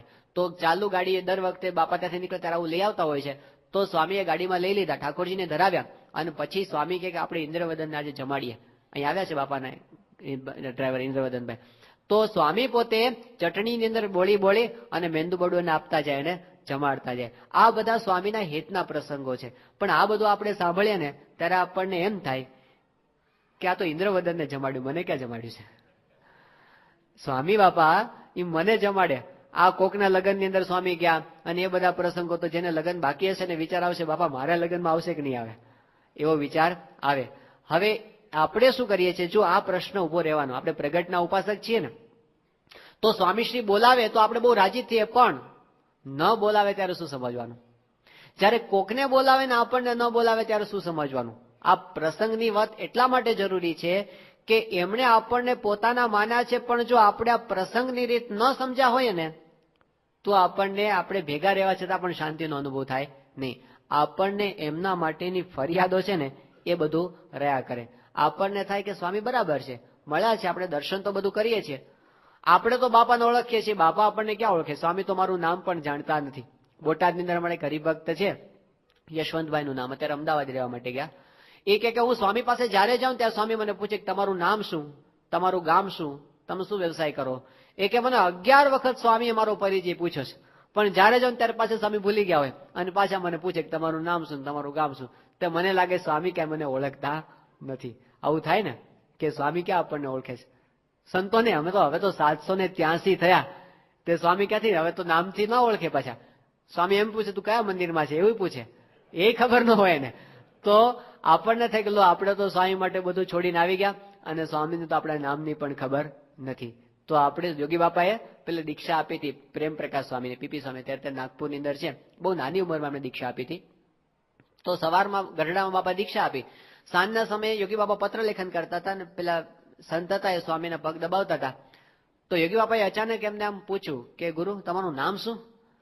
એ કે બાપા હવારે તમે જ નામ પાડ્યું છે અને પાછા ભૂલી ગયા આટલી વારમાં. એટલે યોગી બાપા કે ગુરુ અમે નાના હતા ને ત્યારે અમને બહુ યાદ રહેતું, બહુ વાતો ગોખી નાખતા, બહુ કીર્તનો ગોખતા, બહુ વચનામૃત મોઢે કરતા, હવે અવસ્થા છે ને એટલે કઈ યાદ રહેતું નથી. આ ઉંમરનો પ્રભાવ પણ પોતે બતાવે. વિચાર કરો, ધર્મચરણ સ્વામીનું નામે સ્વામી ભૂલી જાય છે તો અસ્માકમ કાં કથા થાય છે? સ્વામી કે ઓલા ભાઈને બોલાવો ને, ઓલા ભાઈ કોણ? તે પછી સ્વામીને માનું, સ્વામી કે ઓલા આપણી હારે ફરે છે એ પણ કોણ હારે ફરે છે? તે પછી કે ધર્મ એને બોલાવો. કે હવે વિચાર કરો, રાત દિવસ જે ભેગા રહે છે એનું નામ સ્વામી ભૂલી જતા હોય તો આપણું ભૂલે તો જાજો શોક કરવો નહીં કે ભૂલે. આ મનુષ્ય લીલા છે એમની. આ દેહ કરીને જયારે વિચરે છે ત્યારે આવું પણ કરશે. એ વખતે આપણને પ્રશ્ન થઈએ કે સ્વામી તો આપણને કઈ ઓળખતા નથી. આ એમનું મનુષ્ય ચરિત્ર છે, આવું કરવાના છે. એ આપણે જો સમજણ રાખી હોય ને તો આપણને વાંધો નહીં થાય કે સ્વામી આપણે ક્યાં થયા છે, એમાં આપણને પ્રશ્ન પાછો ઉભો થઈ જાય. તો એ એમની રીત સમજવાની કે મનુષ્ય દેહ આ રીતે વર્તવું એ ભગવાનને સંતની રીત છે. અને કોઈક વખત ઊંધું બતાવે, પાછું બધું જાણતા હોય એવું બતાવે. બ્રહ્મોપનિષદ ગ્રંથની અંદર એક લેખ છે મૃત્યુ મોહરી ઉઠ્યું નામનું, અને એ લેખની અંદર એક પ્રસંગ નોંધવામાં આવ્યો છે. હકીકતમાં એ પ્રસંગ લખનાર છે એ પ્રોફેસર રેનોલ્ડ વિલિયમ્સ, જે અમેરિકાની અંદર વોબાશ કોલેજની અંદર પોતે ત્યાં પ્રોફેસર તરીકે કામ કરે છે. એમણે આ પ્રસંગ પોતે નોંધેલો છે પોતાની થીસીસની અંદર, પોતાના સંશોધનના લેખની અંદર, કે પ્રમુખ સ્વામી છે પોતે હરિભક્તોનું બધું જાણતા હોય છે. એમ કરીને એમણે એક લેખ લખેલો, એમાં પ્રસંગ લખેલો છે કે અમેરિકાની અંદર એક દંપતી બાપાના આશીર્વાદથી જ એમના લગ્ન થયા હતા. એમને સંતાન નહોતું થતું, સ્વામીના આશીર્વાદથી જ એમને ત્યાં દીકરાનો જન્મ થયો. પછી એવું થયું કે છોકરો નાનો હતો, 2-3 મહિનાનો કંઈક, અને એકદમ માંદો પડ્યો અને એટલો બીમાર પડ્યો કે એમને હોસ્પિટલાઇઝ કરવો પડ્યો અને એને આમ એકદમ ગંભીર કેસ થઈ ગયો, એમને લાઈફ સપોર્ટ સિસ્ટમ પર રાખવો પડ્યો. એટલે ડોક્ટરોએ કીધું કે કેસ બચેવી બહુ ઓછી શક્યતા છે. એટલે પેલા હરિભક્ત મૂંઝાયા. એમણે બાપાને ફોન કર્યો કે બાપા આવી રીતે ડોક્ટરો તો એવું કહે છે કે આ કેસ બહુ અત્યારે વધી ગયો છે અને જીવે એવી શક્યતા નથી છોકરો, અને બહુ ગંભીર પરિસ્થિતિ છે, લાઈફ સપોર્ટ સિસ્ટમ પર રાખ્યો છે. સ્વામીશ્રીએ ફોનમાં કીધું કે તમે ચિંતા ન કરશો, મહારાજને પ્રાર્થના કરીએ છીએ, મહારાજ બધું સારું કરી દેશે અને છોકરાને હોસ્પિટલમાંથી રજા પણ મળી જશે આવા આશીર્વાદ સ્વામી આપ્યા. તો પછી સ્વામી આગળ બોલવા માંડ્યા. સ્વામી કે પછી છે ને એ પાછો માંદો પડશે, એને પાછો હોસ્પિટલમાં દાખલ કરવો પડશે, એને ફરી વખત મશીન ઉપર રાખવો પડશે. પછી કે સ્વામી કે હાજો નહીં થાય, પછી એ ધામમાં જશે. કે બાપા કેમ આવું કહો છો? સ્વામી કે પૂર્વનો મુક્તાત્મા છે, એને એવો સંકલ્પ હતો કે મારે સત્સંગીને ઘેર જન્મ ધારણ કરવો છે, એટલે તમારે ત્યાંનો જન્મ આપ્યો છે, એનું કામ પૂરું થયું છે, એટલે હવે ધામમાં જશે. એક્ઝેક્ટલી એવું થયું. છોકરો હાજો થઈ ગયો, ઘરે લઈ ગયા, પાછો માંદો પડ્યો, પાછો હોસ્પિટલમાં દાખલ કર્યો અને પછી એ ધામની અંદર પધાર્યો. તો સ્વામીને ત્યાં સુધીની ખબર છે, આપણને આપણી ખબર છે ને કે તમને વધારે છે. આપણે ક્યાંથી આવ્યા છીએ, શું કામ આવ્યા છીએ, એ આપણને ખબર નથી. આપણને આ જન્મની ખબર છે, આગલા જન્મની ખબર નથી. એમને આપણા આગલા જન્મની ખબર છે, પછીની પણ ખબર છે. બધું જાણીને પોતે બેઠા છે, પણ બતાવતા નથી, એટલું જ. આ એમની રીત છે. પણ એની અંદર આપણે ઘણી વખત મોહ પામી છીએ. ત્યાં બોટાદની અંદર આપણા ત્યાંના પૂજારી છે દયાળભાઈ, તો એમના દીકરાનો દીકરો એક નાનો છે, એ ત્યાં બહુ નાની દશરથનું નામ. તો સ્વામીશ્રી 1997ની સાલમાં ત્યાં પધાર્યા. એ વખતે 11-12 વર્ષની ઉંમર હશે. તો ત્યાં આગળ બાપા પધારે એ વખતે બધા બાળકોનો સાંસ્કૃતિક કાર્યક્રમ, પેલો સ્વાગત નૃત્ય હતો. એ નૃત્ય પૂરું થયું અને પછી બધા બાળકો આવતા હતા સ્વામી પાસે, અને એમાં પેલો બાળક આવ્યો દશરથ. તો સ્વામી તો એને કોઈ દાડો મળે નહીં. આ તો બોટાદ તો સ્વામી ક્યારે જતા હોય, અને એમાં આ હરિભક્ત કઈ એવા નથી કે ઇન્ટરનેશનલ લેવલ પર બધા ઓળખતા હોય કેવો, તો એવા સામાન્ય હરિભક્ત. પણ પેલો છોકરો આવ્યો એટલે સ્વામી એકદમ હાથ પકડ્યો. સ્વામી કે દયાળભાઈના દીકરાનો દીકરો દશરથ, બરાબર ને? આશ્ચર્યમાં પડી ગયું. મેં સ્વામીને કોઈ દાડો મારું નામ કીધું નથી, અને સ્વામી આવી રીતે મારા નામને ઓળખે છે, તો એવું ઐશ્વર્ય બતાવે કે જાણે સ્વામી આપણું બધું જાણે છે, અંતર્યામી પણ એ બધું જાણે છે. ત્યાં આગળ અમૃતચરિત સ્વામી છે શિકાગોની અંદર, એ પોતે બાપા યુવકની અંદર હતા અને પોતે સારંગપુરથી ગયા હતા બોચાસણ. તો સ્વામી પાસે કોઈ દિવસ વાત નથી થઈ. તો એનું નામ તો રાજેશ નામ હતું. પણ સ્વામી પાસે ગયા ને પોતે, તો સ્વામીએ એના ઘરની અંદર જે હુલામણા નામથી બોલાવે ને એ નામથી એને બોલાવ્યા. એ કે સ્વામી પાસે મારે ક્યારે આ નામની વાત થઈ જ નથી, એમને કેવી રીતે ખબર પડી? તો એ બધું જાણે છે, પણ વારંવાર બતાવ કરતા નથી. તો એકવાર જો આવો નિશ્ચય આપણને જાણે છે. 1981ની સાલમાં સ્વામીશ્રી પોતે જયારે ત્યાં હતા અમદાવાદની અંદર, એ વખતે સ્વામીશ્રીની પધરામણી થઈ હતી હરિભક્તને ત્યાં, અને ત્યાં એક ભાઈ સ્વામીને મળવા માટે આવ્યા. હવે વાત એમ હતી, એમણે 1970ની સાલમાં જયારે યોગીજી મહારાજ પોતે ઝીંઝા પધાર્યા હતા, એ વખતે આ સદભાવ, એ પોતે હરિભક્ત એટલે સત્સંગી તો નહોતા જ, પણ પોતે ગુણભાવી તરીકે બાપાના દર્શન કરવા માટે ગયા હતા, યોગીજી મહારાજના દર્શન કરવા માટે. અને એમને ઈચ્છા હતી કે મને યોગી બાપા કંઠી પહેરાવે. અને બાપા પાસે જઈને વાત કરી કે બાપા મને કંઠી પહેરાવો. એટલે યોગી બાપાને શું સૂઝ્યું હશે એ વખતે? બાપા કે પ્રમુખ સ્વામી પહેરાવશે તમને કંઠી. હવે પહેલા તો સાવ નવા હતા, પ્રમુખ સ્વામી કોને ખબર પણ નહીં. સ્વામી ભેગા જ હતા એ વખતે યાત્રામાં, પણ એ સ્વામી પાસે ગયા જ નહીં પ્રમુખ સ્વામી પાસે. યોગી બાપાએ કીધું પ્રમુખ સ્વામી પહેરાવશે, એટલે એ તો નીકળી ગયા પાછા બહાર. તે 1970ની સાલનો આ પ્રસંગ. પછી સત્સંગનો કોઈ જ કોન્ટેક્ટ નહીં, કોઈ જ નહીં. પણ પછી 81ની સાલમાં 11 વર્ષ પછી પોતે અમદાવાદની અંદર એમના આ ડોક્ટર જોધાણી સાહેબ છે, આપણા સત્સંગી છે, એ એમના જમાઈ થાય. એટલે એમને ત્યાં પોતે આવ્યા હતા અને ઉત્સવ નિમિત્તે ત્યાં લાભ લેવા માટે બાપા પાસે આવ્યા. અને ત્યાં આગળ સ્વામીશ્રી પાસે આ બધી વાત થઈ. અરે સ્વામી પાસે આશીર્વાદ લેવા માટે આવ્યા અને અમને ઓળખાણ આપી કે બાપા મારા સસરા છે અને ઝીંઝા રહે છે. તો સ્વામી એ વખતે એમને વાત કરી. સ્વામી તો એમને ક્યારેય મળ્યા જ નથી પ્રમુખ સ્વામી મહારાજ. તો સ્વામીએ તરત એમને વાત કરી કે યોગીજી મહારાજે તમને વચન આપ્યું હતું ને કે કંઠી પહેરાવશું, લાવો આજે તમને કંઠી પહેરાવી દઈએ. 11 વર્ષ પછી સ્વામી પોતે એ જીવને ઓળખે છે કે આની સાથે યોગી બાપાએ આવી રીતે વચન આપ્યું હતું.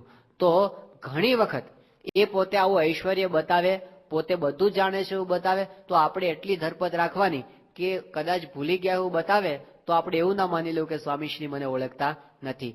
એ એમની આધ્યાત્મિક શક્તિ છે. હવે જેમ જેમ સમુદાય મોટો થાય છે ને એમ એમ આ બધું થવાનું. સમુદાય મોટો થાય એમ શું થવાનું? પહેલા તો હરિભક્તો બધા વાત કરે છે કે મથુરા જઈ મોંઘા થઈ બેઠા, પહેલા તો ભેળા ભમતા, બાળ સનેહી રે મોહન મુજને ગમતા. હવે મોંઘા થાય સ્વામી. મણિભાઈ સલાડવાળાએ વાત કરી હતી 1 કિલોમીટર દૂરથી સ્વામીના દર્શન થશે, એવું મણિભાઈ સલાડ પોતે બોલતા હતા. પણ સાથે સાથે જૂના હરિભક્તોને આ બધું બહુ આકરું લાગે કે આપણે તો સ્વામી સાથે કેવી રીતે રહેલા છીએ, કેવી રીતે હર્યા ફેર્યા, અને હવે આ બધા બંધનો 7 દરવાજા વટાવવાના અને પછી સ્વામી પાસે જવાનું. આપણે તો કેવી રીતે સ્વામીનો બધો લાભ લીધો. પણ હવે જૂની વાતો થઈ ગઈ. સ્વામીની ઉંમર જેમ વધતી જાય અને જેમ જેમ આપણો સમુદાય મોટો થાય એમ આ બધા રિસ્ટ્રિક્શન બહારથી તો આવવાના જ. એમને આપણે સ્વીકારવા પડશે. એ આપણી ભક્તિ છે. મહારાજના વખતની અંદર પણ જેમ મહારાજના સેવકો હતા એ કેવું મહારાજનું ધ્યાન રાખતા હતા. મહારાજ એકાંતમાં રહેતા, પછી આમ દાદા ખાચરના દરબારમાં હોય તો દરબારના ઓરડાના નામ પડ્યા હોય, કે કોકનું નામ કાઠિયાવાડ હોય, કોકનું નામ કચ્છ હોય, તો મહારાજ ગુજરાત કોકનું નામ હોય, કે મહારાજ ક્યાં છે, કે આજે તો મહારાજ આમ કચ્છ બાજુ છે, એટલે પેલા આવ્યા હોય બધા જતા રહે કે કચ્છ બાજુ મહારાજ ફરતા હશે. તો આવી રીતે મહારાજ એકાંતવાસનું સેવન કરતા. બીમારીની અંદર મહારાજની સેવા એ રીતે પણ હરિભક્તો બધા સંતો કરતા હતા. તો જેમ એ વખતે એ તો પોતે દિવ્ય છે એ વાત આપણે જાણીએ છીએ, બીમારી પોતે ગ્રહણ કરે છે, એમને બીમારીનું બંધન નથી એ વાત પણ આપણે જાણીએ છીએ, પણ મનુષ્ય દેહ જયારે એમને ધારણ કર્યો છે ત્યારે એમની બધી જ ચિંતા કરવી એ આપણી ભક્તિ છે. આ ભક્તિની રીત આપણા પરમહંસોએ આપણને શીખવાડી છે, આપણી ગુરુ પરંપરાએ આપણને શીખવાડી છે. યોગી બાપાના વખતની અંદર પ્રમુખ સ્વામી મહારાજ યોગી બાપાનું આવું જ ધ્યાન રાખેલું છે, આવું જ ધ્યાન. તો એ એમણે જેવી રીતે પોતાના ગુરુનું ધ્યાન રાખ્યું એવી રીતે આપણે એમને ઓછો ભીડો આપીએ કે એમનાથી આપણે દૂર રહીને પણ સંતોષ માની આપણી ભક્તિ છે. પણ એ વસ્તુ ઘણી વખત આપણને અઘરી પડી જાય કે હવે સ્વામીને આવી રીતે કેમ દૂર રહીએ. તો હવે તો સ્વામીની આધ્યાત્મિક શક્તિનો જ આપણે ઉપયોગ કરવો પડશે, એ વિના છૂટકો નથી. ગુણાતીતાનંદ સ્વામીએ કીધું 3 પ્રકારના પંખી છે, 3 પ્રકારના પંખી. તો પંખી હોય ને એને પોતાના ઈંડાનું સેવન કરે તો એમાંથી બચ્ચાનો જન્મ થાય. તો 3 પ્રકારના પંખીમાં કેટલાક પંખી એવા હોય છે કે પોતાના ઈંડાને પાંખમાં રાખીને ઈંડાનું સેવન કરે તો જ એ ઈંડાનું સેવન થાય, એ વિના થાય નહીં. પણ કેટલાક એવા બળવાન પંખી હોય છે કે જે પોતે દ્રષ્ટિ કરે ને ઈંડાનું સેવન થઈ જાય, પાંખમાં રાખવાની જરૂર નહીં, એમની દ્રષ્ટિથી ઈંડાનું સેવન થઈ જાય. પણ કેટલાક બળવાન તો એવા હોય છે પંખી કે વૃત્તિ દ્વારા પોતાના ઈંડાનું સેવન કરે, આમ 1000 માઇલ દૂર હોય તો ત્યાંથી વૃત્તિ દ્વારા પોતાના ઈંડાનું સેવન કરે. ગુણાતીતાનંદ સ્વામી કહે કે આ જે સત્પુરુષ મળ્યા છે ને વૃત્તિ દ્વારા સેવન કરી શકે એ એમની આધ્યાત્મિક શક્તિ છે.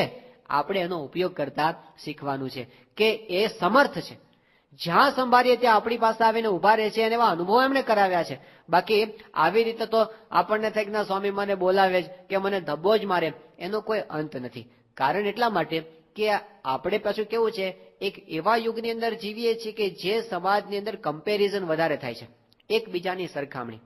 કે તમારી પાસે 50 લાખ શિલિંગ છે એનો તમે આનંદ નહીં લઈ શકો, કારણ કે તમારા પાડોશીની પાસે 5 કરોડ શિલિંગ છે, નહીં લઈ શકો. આપણે બીજાનું જોઈ અને આપણું સુખ છે ને એને ભોગવી શકતા નથી. આપણે ત્યાં સારામાં સારી આમ ગાડી આવી હોય પણ બાજુવાળાને ત્યાં મર્સિડીઝ આવે ને તો આપણને આપણી સારી ગાડીનું સુખ છે એ જતું રહે. આપણે કમ્પેરિઝનના જમાનાની અંદર જીવીએ છીએ કે પેલા કરતા મારું વધારે છે કે નહીં. પરીક્ષાની અંદર માર્ક્સ આવે, તમારા 90% માર્ક્સ આવ્યા છે, એ તો બરાબર, નંબર કેટલામાં છે એ જોવાનું છે. મારા કરતા વધારે કોઈ નથી ને એ આપણે જોવા ટેવાયેલા છીએ. એ આ સમાજની રીત છે, આ જગતની. હવે જગતની રીત તો જે હોય તે આપણે સત્સંગની અંદર આવ્યા ને, હવે મન તો આપણું એનું એ જ છે, અહીં પણ રહેવાનું. અહીં કેવું રહેવાનું કે દાખલા તરીકે સ્વામી આવ્યા અને આપણે લાઈનમાં ઉભા હોય કે બાપાની મારા પર દ્રષ્ટિ પડે, અને દ્રષ્ટિ પડે તો આપણે કેવા ખુશ થઈ કે સ્વામીશ્રીએ મારા સામે દ્રષ્ટિ કરી. પણ ધારો કે એ જ વખતે આપણી સામે સ્વામી દ્રષ્ટિ કરે અને આપણી બાજુમાં જે ઉભા હોય ને એમની સામે જોઈને સ્વામી સ્માઇલ કરે, તો આપણે સારું સ્વામી સ્માઇલ તો ન કરીએ, ખાલી દ્રષ્ટિ કરી પણ સ્વામી હસ્યા તો નહીં. આપણી સામે દ્રષ્ટિ કરીને એનું સુખ આપણે ભોગવી શકતા નથી અને પેલાની ચિંતા કરે કે આ તો આપણી સામે કર્યું નહીં. હવે ધારો કે સ્વામીશ્રી આપણી સામે જોઈને સ્માઇલ કરે પણ આપણી બાજુમાં જે ઉભા હોય ને એમની સામે સ્વામી સેકન્ડ કરે, તો હાલો આ તો ન રહી ગયું, પેલું તો આપણને થયું નહીં, મારા કરતા આને આટલું વધારે સ્વામીએ કર્યું. હવે ધારો કે આપણને સેકન્ડ કરે સ્વામી, કેટલો આનંદ થઈ જાય. પણ આપણી બાજુમાં કોઈ હરિભક્ત હોય, ઓહો તમે એમ કઈ સામે એકદમ ભેટી પડે અમને, તો પૂરું થઈ ગયું. તો આપણને સેકન્ડનું બધું સુખ છે ને એ જતું રહે. આપણે કમ્પેરિઝનમાં જીવીએ છીએ એટલે કેટલું સુખ આપણને મળ્યું આપણે નથી જાણતા. આપણે વિચાર કરીએ છીએ પેલા કરતા ઓછું મને મળ્યું. હવે આ પ્રત્યક્ષની અંદર છે ને તો જ્યાં સુધી આ રીતની મનોવૃત્તિ છે ને ત્યાં સુધી આપણે એમનું સુખ લઈ શકીશું નહીં. હકીકતમાં તો એમનો મહિમા તો એટલો બધો છે કે એક દર્શનની અંદર આપણે કૃતાર્થ થઈ જઈએ. પૂર્ણમિદમ પૂર્ણમદઃ પૂર્ણાત પૂર્ણમુદચ્યતે પૂર્ણસ્ય પૂર્ણમાદાય પૂર્ણમેવાવશિષ્યતે. તો પૂર્ણ છે અને એટલા પૂર્ણ છે કે પૂર્ણમાંથી એક બુંદ તમે ઉઠાવો તો પણ તમે પૂર્ણ થઈ જાઓ. એક દર્શન ગોપીઓએ કીધું કે હે શ્રી કૃષ્ણ ભગવાન, જે દિવસથી તમારા ચરણારવિંદનો સ્પર્શ કર્યો છે એ દિવસથી આ જગતના સુખ ખારા ઝેર જેવા થઈ. એક સ્પર્શની અંદર જગત ખોટું થઈ જાય એ એમની શક્તિ છે, એની જરૂર છે. માશુક જરા દે દેના નૈનો કા નજારા ઇતને મેં તો હોએગા આશિકુંદા ગુજારા. એક નજરમાં આખી જિંદગી પસાર થઈ જાય એ એમની શક્તિ છે, પણ આપણને એમની આધ્યાત્મિક શક્તિની બહુ પડી નથી હોતી. આપણને તો એમ પાછું કેવું છે, જો બાપા રૂમમાં આપણને બોલાવે કે એકલા હોઈને બોલાવે કે એકલા હોઈને હાર પહેરાવે ને એના કરતા જાહેરમાં 50 માણસોની વચ્ચે હાર પહેરાવે એનો મહિમા આપણને વધારે છે. એટલે આપણું મોટિવેશન છે લોકો જાણતા થાય, આપણું મોટિવેશન છે મને લોકો મોટા માનતા થાય. આ બધી વૃત્તિઓ છે ને આપણને પ્રગટનું સુખ લેવા દેતી. બાકી મહાનુભાવાનંદ સ્વામી કેટલા બધા સાધનો એમણે કરેલા, પણ મહારાજના ચરણારવિંદનો સ્પર્શ કરવા ગયા, મહારાજે ચરણ ખેંચી લીધા. મહાનુભાવાનંદ સ્વામી કીધું, મહારાજ આપના માટે અમે સંસારનો ત્યાગ કર્યો, આપના માટે અમે આ 114 પ્રકરણોમાંથી પસાર થયા, આપના માટે અમે માર અપમાન સહન કર્યા, તિરસ્કારો સહન કર્યા, અમે આમ ગામડે ગામડે ભટકીએ છીએ, અમે આપના થઈને અને તમારા ચરણારવિંદનો સ્પર્શ કરીએ એટલી પણ અમારી લાયકાત નહીં. મહારાજે શું કીધું એમને કે મહાનુભાવાનંદ સ્વામી, કોઈ ભિખારી હોય શેઠનું આંગળું વાળી રાખે અને શેઠ રાજી થાય અને પછી કે બોલ શું આપો મહેનતાણામાં, કે અધમણ સોનું તમે આપો, કે મૂર્ખો થયો છું, આ આંગણું વાળવાનું કામ 5 પૈસાનું છે, બહુ તો 5 રૂપિયા માગ, 50 રૂપિયા માગ, અધમણ સોનું મગાય. એવી રીતે તમારા જેટલા સાધનો છે ને બધા અત્યાર સુધી જેટલા કર્યા છે એ બધા આંગણું વાળવા જેવા છે. અમારા ચરણારવિંદનો એક સ્પર્શ અધમણ સોનાને ઠેકાણે છે. આ મહાનુભાવાનંદ સ્વામીના સાધનોની વાત થાય છે. આપણા ક્યાં આવે? તો આપણી લાયકાત છે કે આપણે સ્વામી પાસે અધિકાર કરી શકીએ કે સ્વામી એકવાર તમારા ચરણારવિંદનો સ્પર્શ કરવા દો, અમે તો બહુ સેવા કરી છે આપણી લાયકાત એવું કહેવાની? તો કૃપાએ કરીને જેટલું કાંઈ એમણે આપ્યું છે ને કેવળ કૃપાએ કરીને છે, આપણી લાયકાત કરતા અનંત ગણું એમણે આપણને આપ્યું છે. હવે ફરિયાદ કરવાનો આપણો અધિકાર નથી. એમના દર્શન એક થયા ને એ જ આપણા જીવનનો મોટામાં મોટો લાવો છે. તો એનાથી આપણે જો સુખ, એમના મહિમાને જાણ્યા વિના, એમની આધ્યાત્મિક શક્તિને જાણ્યા વિના તો આપણે આ હુંસા તુસીમાં કે ફલાણાને બાપાના ઉતારામાં એન્ટ્રી મળી, મને મળી નહીં, અને એમાં શું થશે પછી? એમાં જે આડો આવશે ને એનો અભાવ આવશે.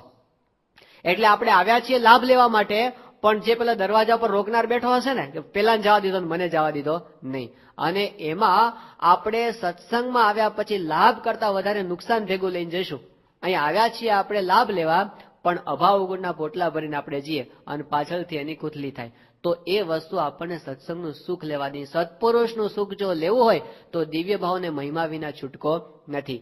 તો એની અંદર જવા માટે એમની આધ્યાત્મિક શક્તિ આપણી ભેગા છે, એ આપણી પ્રાર્થનાઓ સાંભળે છે. દૂર હોય તો પણ સાથે છે. સ્વામી શ્રી 1991 માં અહીંથી વિદાય લેતા હતા અને એરપોર્ટ પર હર્ષદભાઈ રાણાએ સ્વામીને પ્રશ્ન પૂછ્યો હતો કે સ્વામી તમે જયારે આમ અહીં પધારો છો ત્યારે તમને આમ ઓહો ઓહો થયા કરે છે અને બહુ આનંદ વર્તે છે ને અમને આમ કેફ ચડી જાય છે, પણ તમે જયારે આમ અહીંથી પાછા દેશમાં જતા રહો ને ત્યારે છે ને આમ ટાયરમાંથી હવા કાઢ નાખે ને કેવો ઢીલો પડી જાય એવા અમે ઢીલા પડી જઈએ છીએ પાછળથી. એ વખતે સ્વામીએ બહુ અદભુત જવાબ આપેલો, સાંભળવા જેવો અને યાદ રાખવા જેવો. સ્વામી કે આપણે ક્યાં દૂર જઈએ છીએ, આપણે ક્યાં દૂર જઈએ છીએ. અને પછી સ્વામીએ કીધું કે જ્યારે તમે સંભારો ત્યારે સામે આવીને ઉભા રહીએ, જ્યારે તમે સંભારો અને સામે આવીને ઉભા રહીએ અને દર્શન આપીએ પછી દૂર કેમ મનાય છે? આ એમનું વચન છે. આપણે એમને જ્યારે સંભાળીએ છીએ ત્યારે એ સામે આવીને ઉભા જ રહે છે, દેખાતા નથી. એનું કારણ આપણી એવી દ્રષ્ટિ પ્રાપ્ત નથી થઈ. તમે જ્યારે સંભાળો, ગુણાતીતાનંદ સ્વામી કે આપતકાળ આવે તો લીલા ખડને દંડવત કરજો, અમારીને રક્ષા કરનારામાં બેઠા છે, ભેગા છે, 24 કલાક ભેગા છે. જ્યારે સંભાળો ત્યારે ભેગા છે. ડોક્ટર સ્વામી પેલો સેટેલાઇટ ફોન બધાને આપે છે, ગમે તો હોય ને કે લોસ ક્યારે એંગેજ નહીં આવે, અડધી રાતે કરશો તો એંગેજ નહીં આવે. શું આપે છે?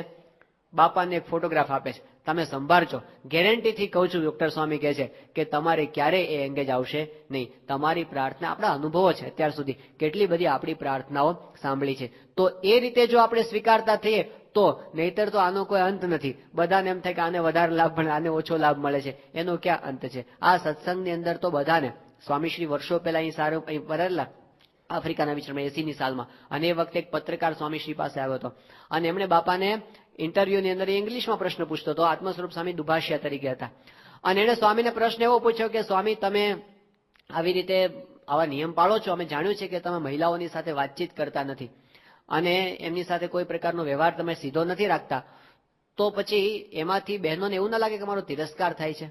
આવો પ્રશ્ન પહેલા અંગ્રેજીમાં પૂછ્યો. હવે એ પ્રશ્ન પૂછો ને સ્વામી આ પ્રશ્ન સામે એટલા બધા ભાવમાં આવી ગયા ને કે આત્મ સ્વરૂપ સ્વામીને પેલા પ્રશ્ન સમજાવે પછી સ્વામી જવાબ આપવાનો હોય, પણ સ્વામી વહેલો જવાબ આપવા માંડ્યા. સ્વામી કે એને કોઈ ભારત આવે અને ત્યાં આવીને સત્સંગમાં જુએ ને આખા સત્સંગમાં ફરીને જુએ કે ભાઈઓ કરતા પણ બહેનો વધારે સત્સંગ કરે છે અમારે ત્યાં. સ્વામી કે એ લોકોને તિરસ્કાર લાગતો હોય તો ક્યાંથી સત્સંગની અંદર આવે? સ્વામી કે આ તો અમારા નિયમ છે, મહારાજનો આદેશ છે, અમારા નિયમમાં રહીને અમે ભજન કરીએ છીએ અને કલ્યાણ તો મહારાજ પુરુષોનું કરે છે, સ્ત્રીઓનું કરે છે, બધાનું કલ્યાણ ભગવાન પોતે કરે છે. આ વાત જયારે કરીને એટલે આત્મ સ્વરૂપ સ્વામી એકદમ ડઘાઈ ગયા. એમને થયું કે સ્વામી અંગ્રેજી ક્યારથી જાણતા થઈ ગયા, કારણ કે પેલા પ્રશ્ન તો અંગ્રેજીમાં પૂછ્યો હતો અને સ્વામી જવાબ આપવા માંડ્યા. પણ વધારે આશ્ચર્ય શું થયું કે પેલો જવાબ લખવા માંડ્યો. એટલે એમને થયું કે સ્વામી અંતર્યામી છે, ઓલો પત્રકાર ક્યાં અંતર્યામી છે? એ ક્યાંક આડું ઓળું છાપી મારશે તો કાલ છાપામાં આપણું કઈ ખરાબ દેખાશે. એટલે એમને કીધું તું વાંચ. સ્વામી બોલે છે ને તું તારી મેળે લખવા માંડ્યો તો તે શું લખ્યું છે તું વાંચ. અને એને વાંચ્યું. સ્વામી જે ગુજરાતીમાં બોલેલા એનું એક્ઝેક્ટ ઇંગ્લિશમાં ટ્રાન્સલેશન પેલા કર્યું હતું. ત્યારે આત્મસ્વરૂપ છે કે મને અમથો વચ્ચે બેહાડે છે, મારી કઈ જરૂર નથી. આ તો એમને વાતો કરી શકે છે, પેલાને વાત પોતાની સમજાવી શકે છે. પણ સ્વામીશ્રી કહેવાનો મતલબ શું છે કે કેટલાકને સત્સંગમાં આમ નથી થતું કે તમારે ત્યાં સત્સંગમાં ડિસ્ક્રિમિનેશન છે, બહેનોને દૂર રાખો છો, ભાઈઓને.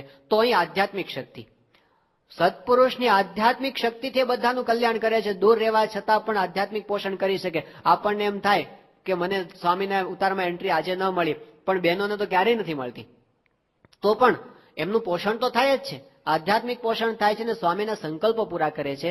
સ્વામી એમને અક્ષરધામમાં લઈ જાય છે. ત્યાં આપણા હરિભક્ત છે, અમેરિકાની અંદર પેન્સિલ્વેનિયા સ્ટેટની અંદર એલન ટાઉન નામનું એક સિટી છે અને ત્યાં અકુભાઈ નામના આપણે હરિભક્ત રહે છે. એટલે સ્વામીશ્રી સત્સંગ તો એમને છાત્રાલયમાં રહેતા હતા ત્યારથી હતો, પણ ગામની અંદર એકલા પોતે સત્સંગ, એ વિસ્તારની અંદર બીજા કોઈને સત્સંગ નથી. હવે એમાં 1994ની સાલમાં એવું થયું કે એમના માતુશ્રીને કેન્સર થયું.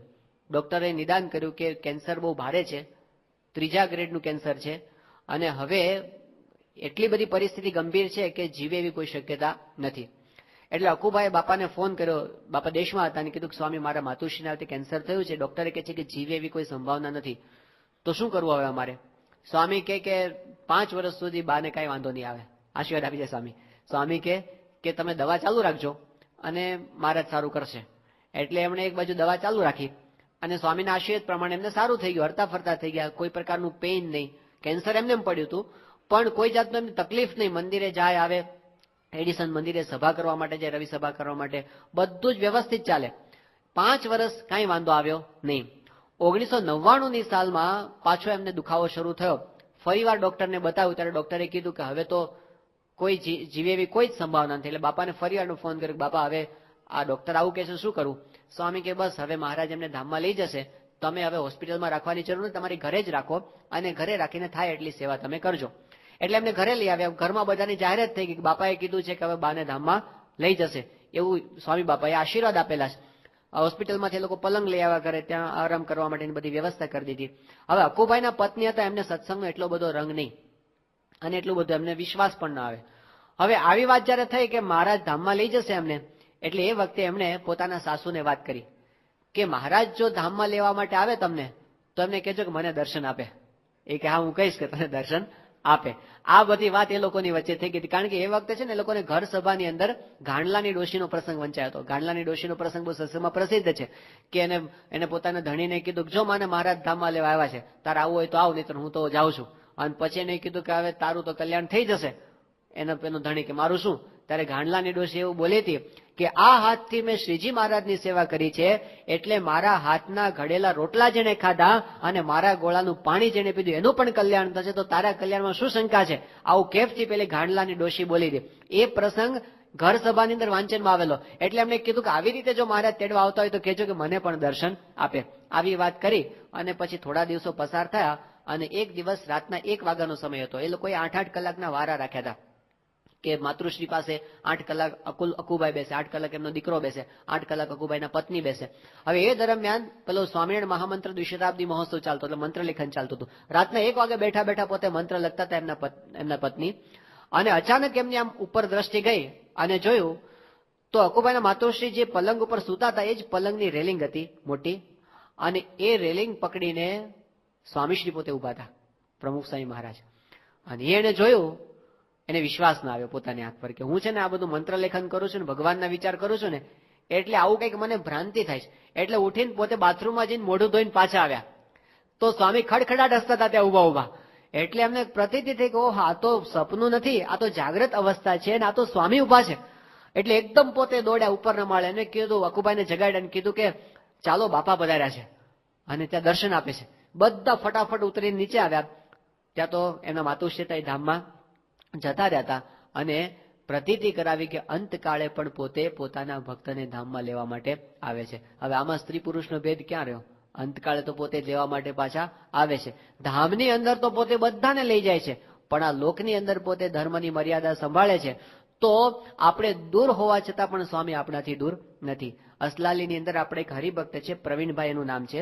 આપણા એક સંત છે, જયપુરની અંદર પોતે રહે છે, દિવ્ય સ્નેહ સ્વામી, એના પૂર્વાશ્રમના પિતાશ્રી થાય.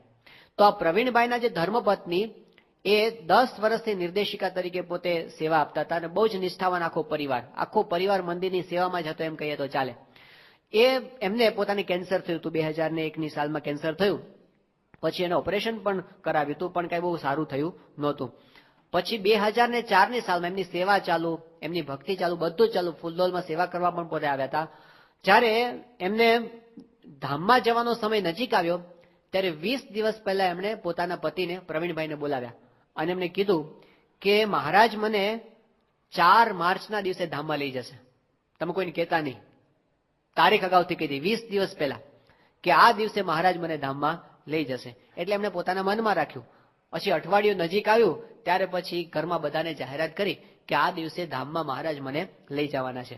પછી એમણે વાત કરી કે પણ 4મી તારીખે તો એ દિવસે એવું જ ગોઠવાયું હતું કે એ જ દિવસે આ મહંત સ્વામી ત્યાગલોપ સ્વામી બધા સંતો એમને ઘરે જમવા આવવાના હતા કે આ દિવસે તો આપણે ત્યાં સંતો આવવાના છે. તો એમણે વાત કરી કે સંતો ભલે આવે આપણે ત્યાં, મારા દેહને તમે મૂકી રાખજો અને સંતોને જમાડજો સારી રીતે અને પછી મારો અગ્નિ સંસ્કાર વિધિ તમે કરજો. આવું બધું આયોજન થઈ ગયું. આગલે દિવસે 3 તારીખે રાત્રે ઘરના બધા સભ્યોને ભેગા કર્યા કે જુઓ આવતીકાલે મહારાજ મને ધામમાં લઈ જવાના છે, તો આપણે છે ને આખા ગામની અંદર સાકર વેચવી છે, તો બધા સાકરના પડીકા તૈયાર કરો. તે ઘરના બધા સભ્યોએ ભેગા થઈ અને સાકરના 300 પડીકા બાંધ્યા કે ઘરે ઘરે આપણે સાકર વેચવી છે. એમની નજર સામે એમના ધામમાં ગયા પછીના સાકરના પડીકા બને છે. જોજો કેટલી નિર્ભયતા, કેટલા સિક્યોર્ડ, કેટલા મહારાજ મને ધામમાં લઈ જ જવાના છે એવી પ્રતીતિ.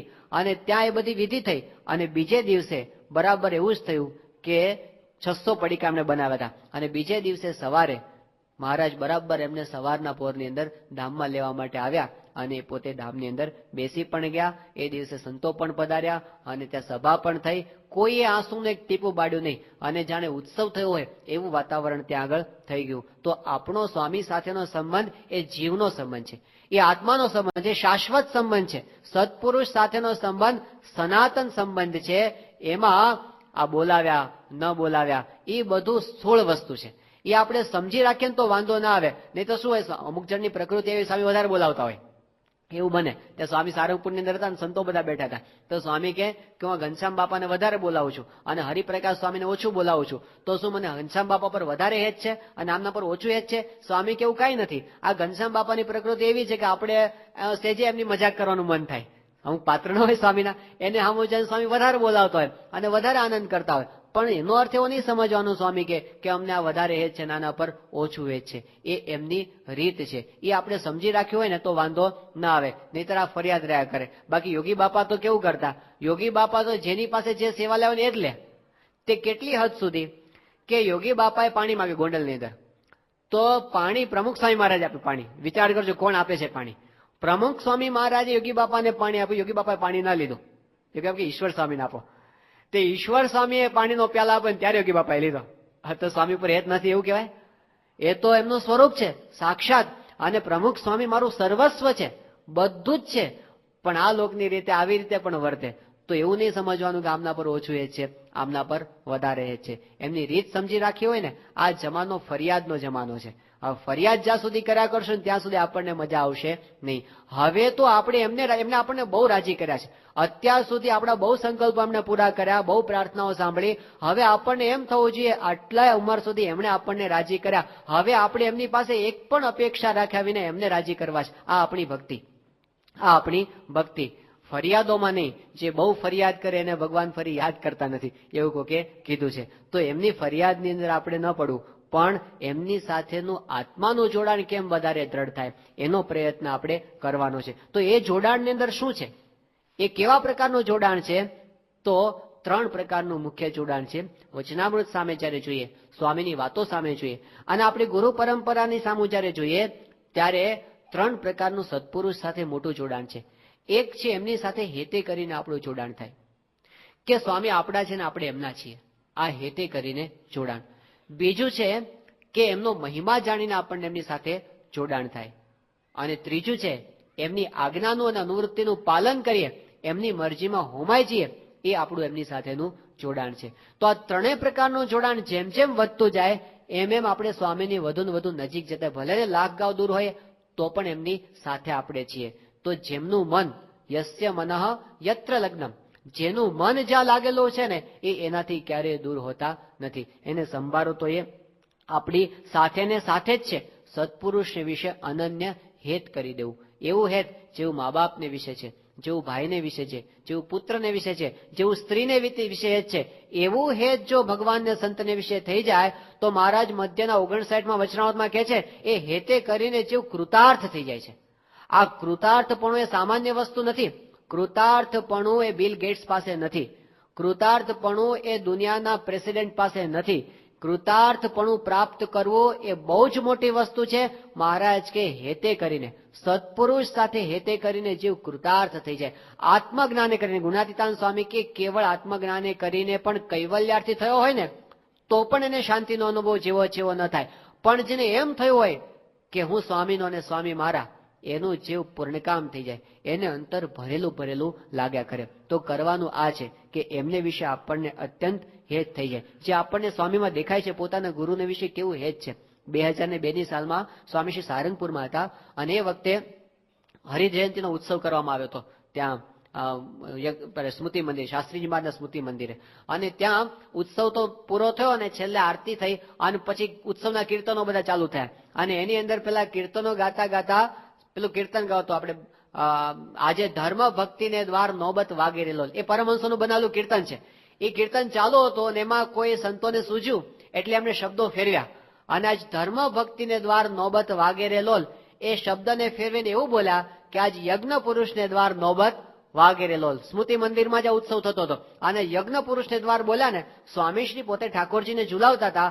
આ શબ્દો આવ્યા ને, સ્વામીનો આખો રંગ ફરી ગયો. યજ્ઞ પુરુષ શબ્દ આવે ને, સ્વામી 45 ડિગ્રી આમ ફરી ગયા, જે બાજુ સંતો ગાતા હતા ને, અને સ્વામી તાલ આપતા જાય.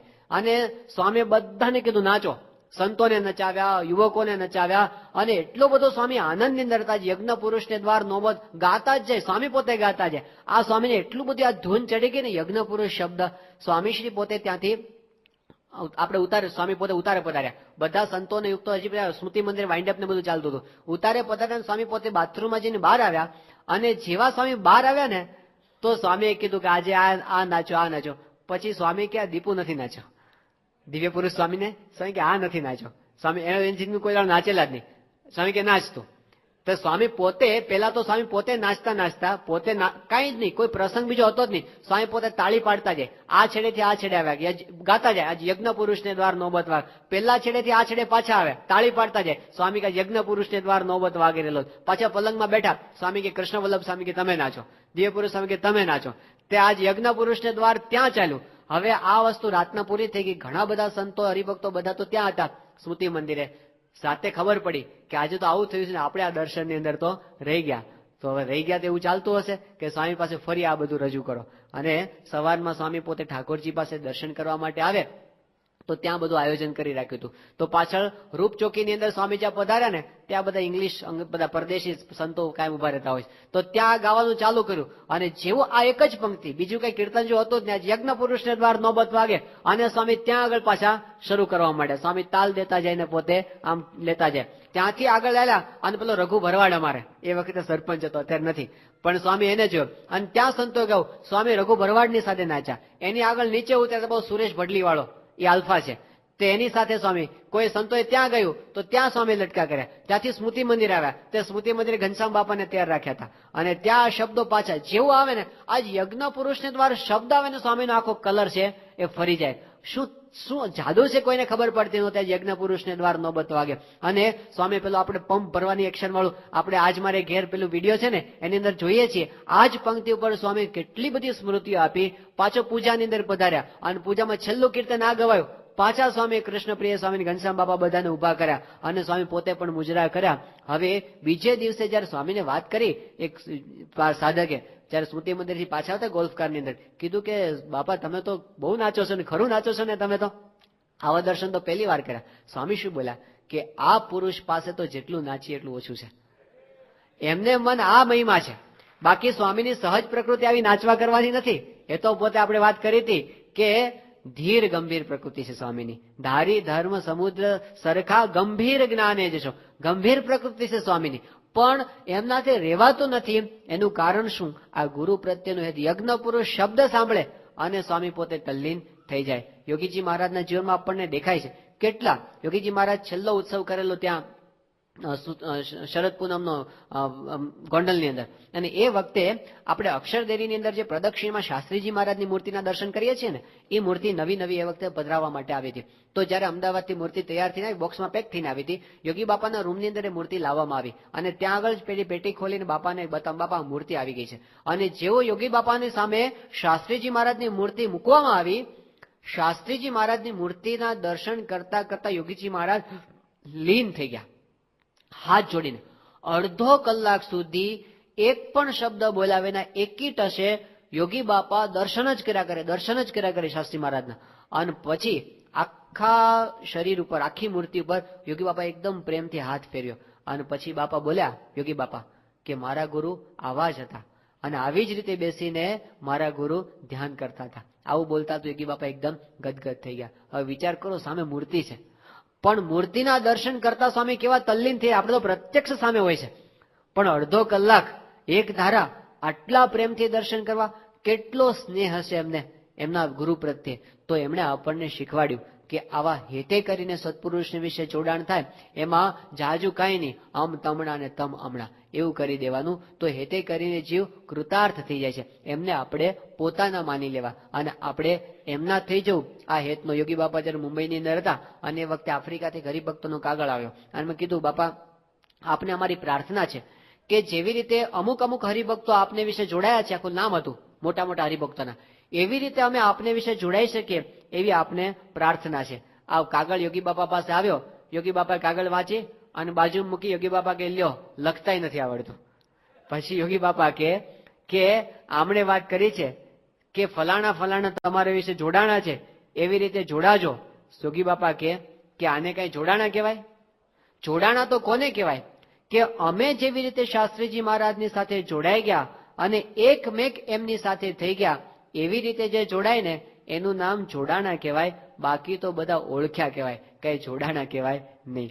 તો એમને આપણે પોતાના માનવાના કે, અને યોગી બાપાને જેવું જોડાણ શાસ્ત્રીજી મહારાજને વિશે હતું, સ્વામીશ્રીને જેવું જોડાણ પોતાના ગુરુ શાસ્ત્રીજી મહારાજ યોગીજી મહારાજને વિશે છે, એ આપણો આદર્શ છે. અને એ જોડાણ છે એ આપણા જીવને કૃતાર્થ કરી નાખે. તો એમને વિશે આપણે જોડાણ કરવાનું. કયા ભાવથી કરવાનું? તો એ પોતે આપણા થયા છે, આપણે એમના થયા છે એવું સમજીને. બીજું કયા ભાવથી? કે એ પોતે પ્યોર છે, પ્યોર. આપણે કોઈને દાખલા તરીકે ઉભા હોઈએ રસ્તા ઉપર અને કોઈ હરિભક્ત આપણી પાસે આવે અને કે તમારી પેન મને આપો ને, મારે થોડું કામ છે.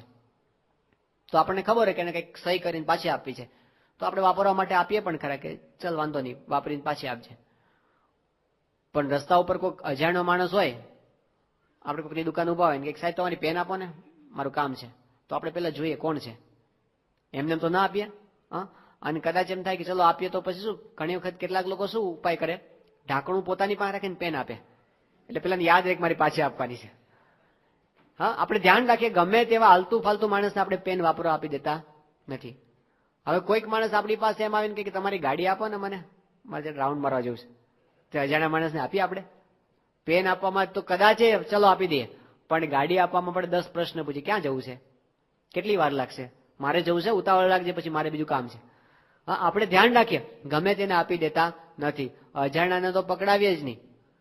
અને કોક આપણને કહે કે તમારું ઘર ખાલી પડ્યું છે તો મને થોડો તમે રહેવા દો ને, તમે 2 મહિના, તો બહુ ધ્યાન રાખીએ. ભારતમાં તો કેવું છે, પાછું ખાલી ન કરે ઘૂસી ગયા પછી, એટલે એમાં તો આપણે 1000 પ્રશ્ન પૂછીએ પછી, એટલે એમાં તો આપણે 1000 પ્રશ્ન પૂછીએ અને તો લેખિત નોંધ લઈએ, કેટલી બધી વસ્તુ કરીએ. બાકી રે એનું જમીન એટલે મકાન બની જાય પાછું, એવા કાયદા છે ત્યાંના, એટલે એમાં આપણે વધારે ધ્યાન રાખીએ. તો આપણે પેન આપવામાં ધ્યાન રાખીએ છીએ, ગાડી આપવામાં ધ્યાન રાખીએ છીએ, મકાન આપવામાં ધ્યાન આપીએ છીએ. કોકને દીકરી આપવાની હોય, પરણાવવાની, કેટલું ધ્યાન રાખીએ, એના મોસાળ સુધીનું બધું આપણે તપાસ કરીએ કે કેમ છે, સંસ્કાર બસ્કાર બધું બરાબર છે કે નહીં, એમાં ધ્યાન રાખીએ. પણ હૃદય આપવામાં ધ્યાન રાખવાનું કે નહીં, દિલ આપવાનું એમાં ધ્યાન નહીં રાખવાનું. એ તો ગમે તેને આપી દેતા હોય છે આજકાલ, તો બધા અમથા હૃદય આપી દેતા હોય છે. પણ એની અંદર કોને હૃદય આપવું? જે અતિ શુદ્ધ છે, જેમના હૃદયની અંદર જગતની વાસનાનો અંકુર નથી. આ સત્પુરુષ એવા છે કે જેના જીવનની અંદર એક ડાઘ નથી. તો હૃદય આપવું તો એમને આપવું. આ 6 અબજની વસ્તીમાં જો આપણે હૃદય જ આપવું છે, પ્રેમ જ કરવો છે, તો આટલું શુદ્ધ પાત્ર આપણને બીજું કોઈ મળશે નહીં. બીજાના તો પ્રેમની અંદર કેટલાય જગતની વાસનાઓના ભાવ પડ્યા હોય, કેટલી ગંદકીઓ પડી હોય, પણ એની અંદરથી પાછી વૃત્તિવાળી ભગતજી મહારાજ કહેતા 2% તોડીને 2% જોડવાના છે. બીજેથી તોડીને આની અંદર જો જોડી દેવો તો એ હેત છે ને, એ આપણને કૃતાર્થ કરી દે. પણ હેતની અંદર સાથે શું ધ્યાન રાખવાનું? હેત હોય. ગુણાતીતાનંદ સ્વામી સાથે એક વખતે એક ભગત રહેતા હતા જુનાગઢમાં, એનું નામ હતું જલા ભગત. પાક્કા ભગત હતા. આમ સ્વામીની વિશે બહુ હેત, એટલું બધું હેત કે સ્વામી વિના રહેવાય નહીં. તો એક વખત સમયાની અંદર વડતાલ ગયા હતા ગુણાતીતાનંદ સ્વામીની સાથે, અને એ વખતે રઘુવીરજી મહારાજે મજાકની અંદર આ જલા ભગતને કીધું કે જલા ભગત, આ ગુણાતીતાનંદ સ્વામી છે ને, એને અમારે વડતાલમાં રાખી મૂકવા છે, એમને જુનાગઢ પાછા મોકલવા નથી. તે જલા ભગત રડી પડ્યા, એ કે સ્વામી વિના તો મારાથી રહેવાશે નહીં, કેવી રીતે રહી શકાય? તો એમને વિશે આપણને હેત છે, વાત સાચી, જલા ભગતને એવું હેત.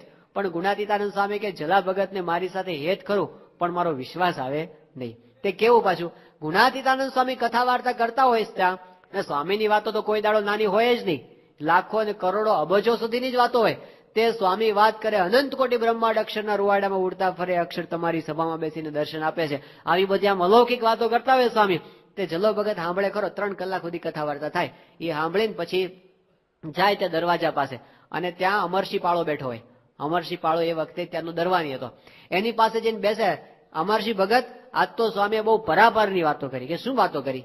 એ કે જોને, સ્વામી તો એમ કહેતા હતા કે અનંત બ્રહ્માંડો અક્ષરના રૂવાડામાં ઉડતા ફરે, એવી બધી વાતો કરતા હતા. તે હે અમરસિંહ ભગત, આ વાત સાચી હશે કે ખોટી હશે? એ પૂછવાનું કોને? ગુણાતીતાનંદ સ્વામી કરે એ વાત સાચી કે ખોટી, પ્રમાણ કોણ કરે? અમરસિંહ પાળો કરે. તે જલા ભગત કે અમરસિંહ કે જો જલા ભગત, આ તો કેવું, સ્વામી તો બહુ મોટા કહેવાય.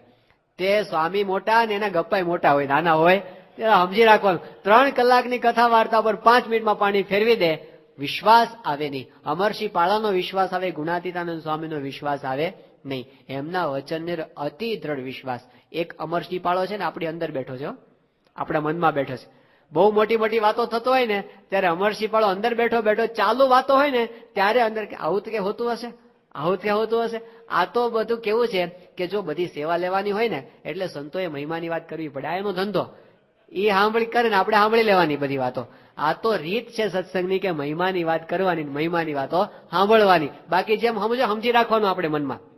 આ તો આવું જ હોય, એવું આપણે મનમાં સમજી રાખવાનું. આ અમરસિંહ પાળો એક અંદર બેઠો, બહુ મોટું આવરણ છે જે આપણને સત્સંગનું સુખ લેવા દેતો નથી. કેવી અદભુત વાતો આ સત્સંગની અંદર છે.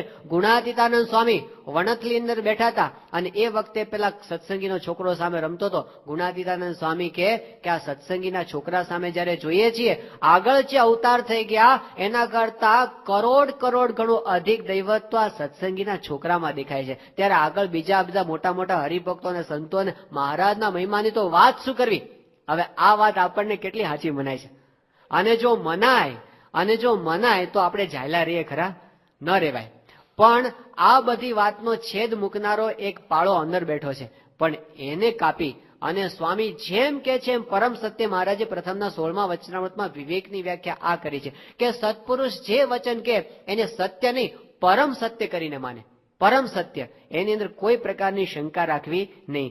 જોડિયા પારેવા જેવો વિશ્વાસ, એવો જો વિશ્વાસ હોય તો પછી કાંઈ બાકી. મહારાજ તો સારંગપુરના 9માં ત્યાં સુધી કીધું કે આવો જો વિશ્વાસ હોય અતિ સાચે ભાવે કરીને જો સત્સંગ કરે તો દેહ છતાં બ્રહ્મરૂપ થઈ જાય.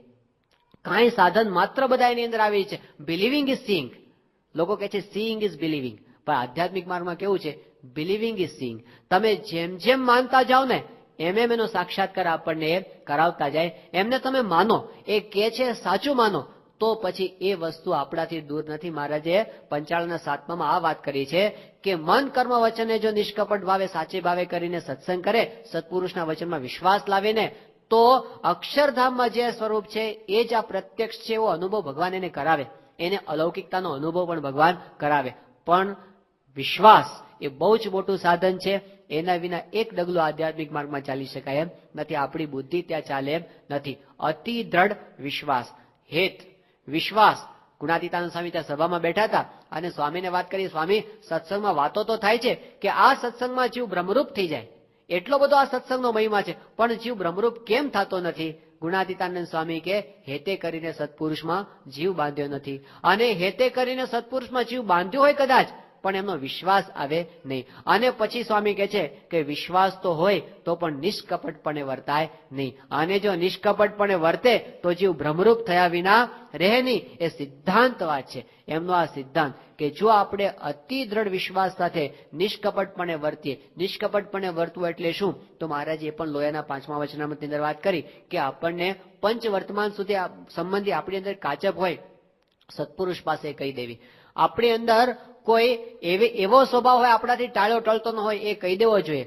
પછી વાત કરી કે કોઈનો બહુ અવગુણ આવતો હોય અને આપણે સતત એનાથી ડિસ્ટર્બ રહેતા હોય, એની વાત પણ સત્પુરુષની પાસે કહી દેવી. અને ત્રીજી વાત કહે છે કે આપણને સત્પુરુષ વિશે મનુષ્યભાવ આવ્યા કરતો હોય અને એ આપણેથી ટાળ્યો ટળતો ન હોય, એની વાત પણ સત્પુરુષની પાસે કેવી. ગુણાતીતાનંદ સ્વામી કે મોટા પાસે નિષ્કપટ થવામાં બહુ લાભ છે. એક જણને રૂપ દેખાઈ ગયું, એનો આકાર મનમાં બંધાઈ ગયો. પછી એમને મોટા સંત પાસે વાત કરી. તે મોટા સંત તો દયાળુ છે કે મહારાજની સ્તુતિ કરી અને એના મનમાંથી રૂપના ઘાટ છે મહારાજે મટાડી દીધા. તો આવી રીતે એ આપણા થાય છે. જ્યારે આપણે એમની પાસે નિષ્કપટ થઈએ ત્યારે એ આપણા જમાન બનતા હોય છે. તો હેત વિશ્વાસ અને નિષ્કપટપણું આ પહેલું જોડાણ છે. બીજું એમને વિશે આપણું જોડાણ છે, એમને વિશે મહિમાનું જોડાણ. યોગીજી મહારાજ પોતે કહેતા ધ્યાન એટલે શું? તો મહિમાનો વિચાર એ ધ્યાન છે. જેમ જેમ આપણે એમના મહિમાનો વિચાર કરતા જઈએ એમ આપણે એમનાથી વધારે ને વધારે નજીક આવતા જઈએ. આ નિશ્ચય રૂપી ધ્યાન છે. અને એ ધ્યાન જેને થયું જગત ખોટું થઈ જાય છે. એને બીજું કાંઈ દેખાતું નથી. આપણે વિવેક સાગર સ્વામી પેલી વાત કરી હતી આફ્રિકાના મગનભાઈના, કેવો એમનો સત્સંગ. તે એમને પહેલા તો બીજું કાંઈ સાધન બીજા કાંઈ કર્યા નહોતા, પણ ઓળખાણ શાસ્ત્રીજી મહારાજની થઈ ગઈ અને મહિમાએ સહિત ઓળખાણ. તે એટલું બધું કે મગનભાઈનું આખું જીવન પરિવર્તન. પછી એમને રાત દિવસ એમ થયા કરે કે શાસ્ત્રીજી મહારાજ જેવા પુરુષ આપણને મળ્યા છે, તો હવે આના સિવાય બીજું કરવાનું છે શું? આ જ કરવાનું છે. તો રાત દિવસ એના વિચારો. જે જોનારા છે તો એવી વાત કરે છે કે મગનભાઈ પોતે આરતી ઉતારતા એટલા બધા તલ્લીન થઈ જતા, આરતી પૂરી કરી શકતા નહીં, પડી જતા. ઘણી વખત તો એવું થતું, સૂતા હોય રાતના અને અડધી રાત્રે આમ પડખું ફરતા આમ જાગી ગયા હોય ને, પથારીમાં ઉછળે મગનભાઈ, ઓહો શાસ્ત્રીજી મહારાજ મળ્યા, રેવાય નહીં એમનાથી. તે મગનભાઈને એવો ચસ્કો લાગ્યો પછી તો જે આવે એને આ વાત કરે કે આપણને આ વાત મળી છે તો આના સિવાય બીજું કરવાનું છે શું? સ્ટેશન માસ્ટર હતા ટરોરોની અંદર અને કોઈ આવે મગનભાઈ પાસે સામાન લેવા માટે. સ્વામીએ પણ આ વાત કરી હતી કે સાહેબ મારું પાર્સલ છે, છોડાવવા માટે આવ્યો છું. મગનભાઈ કે પાર્સલ તો મળશે પણ થોડી વાત સાંભળો મારી. પણ કે સાહેબ મારે ટાઈમ નથી, અત્યારે મારે ઉતાવળ છે ને, હમણાં જવું પડે એમ છે ને, તો કે તો પાર્સલ આજે નહીં મળે, અઠવાડિયા પછી મળશે. એટલે પેલો લોઠાએ બેહે વાત સાંભળવા માટે, અને બેહે ને પછી મગનભાઈ કે 10 મિનિટમાં છોડે ને, પછી એને બરાબર અડધો પોણો કલાક એવી વાતો કરે એ સબીજ વાતો, એનું અંતર છે એ ભેદાઈ જાય. એ વખતે આફ્રિકાનું વાતાવરણ, બધા જૂના હરિભક્તો વાત કરે છે, કાઠિયાવાડ જેવું વાતાવરણ, રાતના સમયે ખાટલા ઢાળીને બધા પત્તા રમવા બેઠા હોય. તે ત્યાં પોગે મગનભાઈ, આ પત્તા ટીચતા હોય ને ત્યાં જઈને વાત કરે, તમે મારી વાત સાંભળો 5 મિનિટ. આ લપ ક્યાં આવ્યો? અત્યારે પત્તા રમીએ છીએ અમે, અને એમાં ભગવાનની વાત. એ કે ના, તમે મારી વાત 5 મિનિટ તમે સાંભળો, અને 5 મિનિટ લઈને કલાક વિના છોડે નહીં. એ પત્તા ટીચનારા સીએમ પટેલ થયા. સીએમ કાકા, જે અત્યંત સ્વામીશ્રીના કૃપાપાત્ર હરિભક્ત લંડનના સત્સંગ મંડળના પ્રમુખ, પણ એ પત્તા ટીચતા હતા. એમને સત્સંગ કરાવનાર કોણ?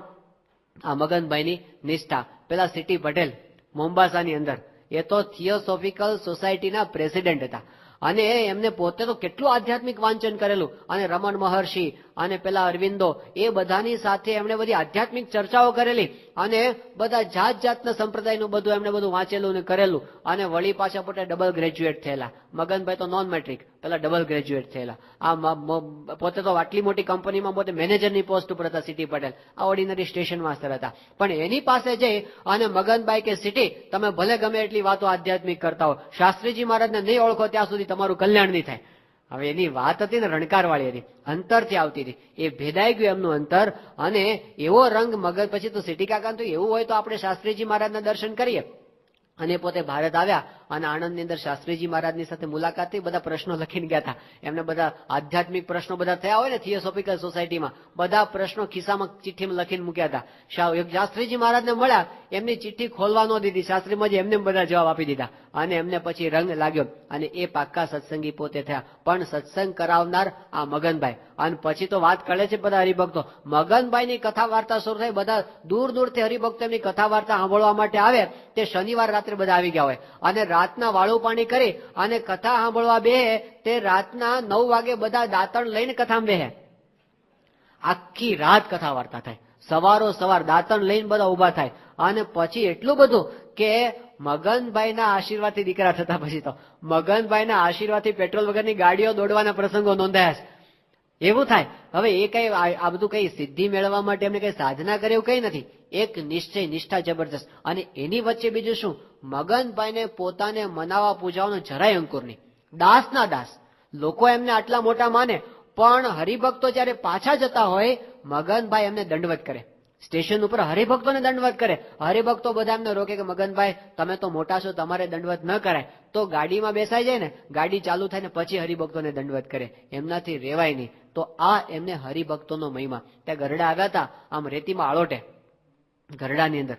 તો બધા કે ભગતભાઈ તમારો સૂટ ખરાબ થાય છે. એ કે આ તો મહારાજની, સંતોની, ભક્તોની રમણ રહેતી, આનો સ્પર્શ આપણને ક્યાંથી. અલૌકિક મહિમા. તો અખંડ મહિમાની અંદર પોતે રહેતા હતા. તો આ મહિમા એક બહુ જ મોટું ધ્યાન છે. અને જો મહિમાનો સાક્ષાત્કાર થઈ જાય તો પછી આપણે સત્પુરુષ આપણાથી જરાય દૂર ક્યારે આપણને અનુભવાય નહીં, એ ભેગા ને ભેગા અનુભવાય. તો મહિમા એક બહુ જ મોટું જોડાણ છે. એમને વિશે આપણને જેમ વધારે ને વધારે જોડાણ થાય, એમાં ખાસ કરીને દિવ્ય ભાવ. કારણ કે પ્રગટ છે ને એટલે આપણને સાવ આપણા જેવા લાગવાના, અરે ફરે બધું આપણા જેવું કરે. એટલે એ વખતે આપણને પાછું ભૂલાઈ જાય. મહારાજ ત્યાં બેઠા હતા ચરોતરમાં સભા ભરીને, અને પછી એ વખતે ત્યાં પેલા હરિભક્ત હતા અને રાયણ લઈને આવ્યા. તે મહારાજે સભામાં રાયણ વેચાવી, અને એ વખતે કાઠિયાવાડના બધા સુરો ને સોમલો ને માત્રો એ બધા બેઠા હતા. તે એ બધા તો પહેલી વખત જિંદગીમાં રાયણ જોઈ. રાયણ ખાધીને અંદર અંદર વાત કરે કે માળી ગુજરાતની લીંબોળી ભારે મીઠી. તે મહારાજ આ વાત સાંભળી. મહારાજ કે દરબારો શું વાતો કરો કે મહારાજ અહીંની લીંબોળી બહુ મીઠી છે. મહારાજ કે એ લીંબોળી નથી, એ તો રાયણ છે. એ કે એ તો મહારાજ 12 ગાવે બોલી બદલાય. આ બાજુ એને રાયણ કે, અમે એને લીંબોળી કે, બાકી છે તો એનું ઈ. મહારાજ કે એનું એ નથી, આ તમે જુઓ આની મીઠાશ જો. એ કે મહારાજ મીઠાશ તો એટલા માટે અહીંની પોચી જમીન ને પાણીની છત છે ને ભો ફેર છે, બાકી છે તો લીંબોળી જ. હવે મહારાજ કે આને સમજાવું કેવી રીતે? ઝાડ બતાવ્યું. આ લીંબોળી છે, લીમડામાંથી થાય. રાયણનું ઝાડ જુદું હોય, આનું બીજ જુદું, આની આખી જાત જુદી છે. પછી માંડ માંડ બેઠું કે હા બરાબર છે, આની જાત આખી જુદી છે. એમ સત્પુરુષ છે ને આપણા જેવા લાગે. આપણને શું થાય, જો આપણને એટલું તો સમજાય છે કે આપણી પાછળ કોઈ ફરતા નથી, સ્વામીની પાછળ લાખો માણસો ફરે છે, એ તો આપણને દેખાય છે. આપણું તો દીકરા માનતા નથી. સ્વામીશ્રી તો પોતે 785 સાધુને આમ આંખના ઈશારે નચાવે છે. આપણે તો ધ્યાન કરવા બેસીએ 1 મિનિટ ધ્યાન રહેતું નથી. સ્વામી તો અખંડ ભગવાનની મૂર્તિનું સ્મરણ કરે છે. આપણે તો એક નાનું મકાન બાંધવાનું હોય ને તોય ટેન્શન રહ્યા કરે છે, અને સ્વામી 750 મંદિરો બાંધે છે અને આટલા માસ્ટર પ્લાન ચાલે છે, એમને ક્યારેય ટેન્શન ચડતું નથી. તો આપણા કરતા જુદું છે તો આપણને દેખાય છે, આપણા કરતા મીઠાશ વધારે છે એ તો આપણને અનુભવાય છે, પણ આપણે શું કહીએ છીએ, ભો ફેર છે, બાકી છે તો લીંબોળી છે તો લીંબોળી. એવું નથી, આખી જાત જુદી છે. આખી જાત, ખાલી સ્વાદમાં ફેર છે એટલું નહીં, આખી જાત જુદી છે. આ વાત મહારાજે પંચાળાના 7મા વચનામૃતની અંદર કરી છે. શ્રીજી મહારાજે શ્રીમદ ભાગવતનો મંગલાચરણનો શ્લોક યત્ર ત્રિસર્ગો મૃષા, આ ચરણ આવ્યું, મહારાજે ત્યાં પરમહંસોને વાત કરી. મહારાજ કે જેની અંદર માયાના 3 ગુણનો સર્ગ છે જ નહીં, એમાં દેહ નથી, ઇન્દ્રિયો નથી, અંતઃકરણ નથી, પંચભૂત નથી, પંચ વિષય નથી, ભગવાન પોતે બાળક નથી થતા, યુવાન નથી થતા, વૃદ્ધ નથી થતા, તો થાય છે શું?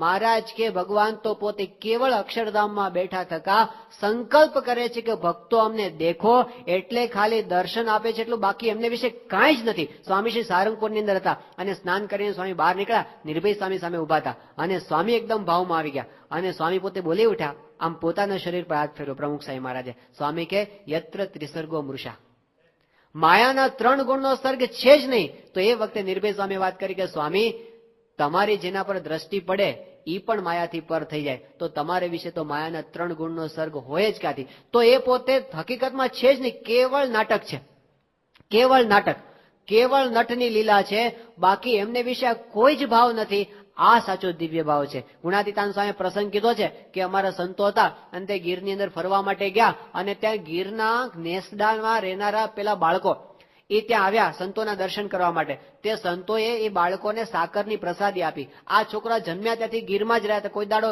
શહેરમાં આવ્યા જ નહોતા, જિંદગીમાં કોઈ દાડો સાકર નહોતી ભાળી. ત્યાં સાકર એમણે લીધી. એમને તો શું કે આપણે પેલો ઝાડ ઉપરથી પેલો ગુંદર ઉખેડી ઉખેડીને ખાઈએ છીએ ને, આ ગુંદર છે, તે ગુંદર કે ખાય સાકર અને માને શું, પાછા બોલે કે આ સાધુ લોકો પાસે છે ને ગુંદર બહુ ગળ્યો છે, એનો ગુંદર છે ને બહુ ગળ્યો છે. તો ગુણાતીતાનંદ સ્વામી કે આ છોકરા છે સ્વાદ સાકરનો લે છે, પણ ગુંદર સમજીને સાકરનો સ્વાદ લે છે. એમ આપણને સ્વાદ આવે છે, પણ હજી આપણે મનુષ્ય સમજીને જ સ્વાદ લઈએ છીએ. મનુષ્ય છે જ નહીં, ભગવાન અને સંતની જાત આખી જુદી છે. એ અક્ષરધામમાં રહ્યા થકા કેવળ આપણને દર્શન આપે છે. આ દિવ્ય ભાવ એ સાચો દિવ્ય ભાવ. બાકી નાની નાની વાતમાં આપણને નહીતર મનુષ્ય ભાવ આવવાની સંભાવના રહે છે, પણ એ ન આવે અને અખંડ દિવ્ય ભાવ રહ્યા કરે, આ બહુ જ મોટી વસ્તુ છે અને એ મોટામાં મોટી પ્રાપ્તિ છે. એ મોટામાં મોટો સત્સંગનો આનંદ છે, અખંડ દિવ્ય ભાવ રહ્યા કરે એ. તો એ આપણે કરવાનું છે ને ભક્તોએ એ જ માગ્યું છે કે વળી તમારે વિશે જીવન નાવે મનુષ્ય બુદ્ધિ કોઈ દન, જે લીલા કરો તમે લાલ તેને સમજો અલૌકિક ખ્યાલ. કે તમે જે કરો છો એ બધું દિવ્ય, તમે આ લોકના છો જ નહીં. એ કૃપાએ કરીને આપણને એમનું સ્વરૂપ આવી રીતે ઓળખાવે તો પછી આપણને માયાનું આવરણ છે એ ટળી જાય. તો આજના દિવસે આપણે એ જ પ્રાર્થના કરીએ. પહેલું હેતરૂપી જોડાણ અને બીજું મહિમારૂપી જોડાણ. બીજી વિશેષ વાતો છે એ આપણે ક્રમશઃ આવતીકાલે જોઈશું. શ્રી સ્વામિનારાયણ ભગવાનની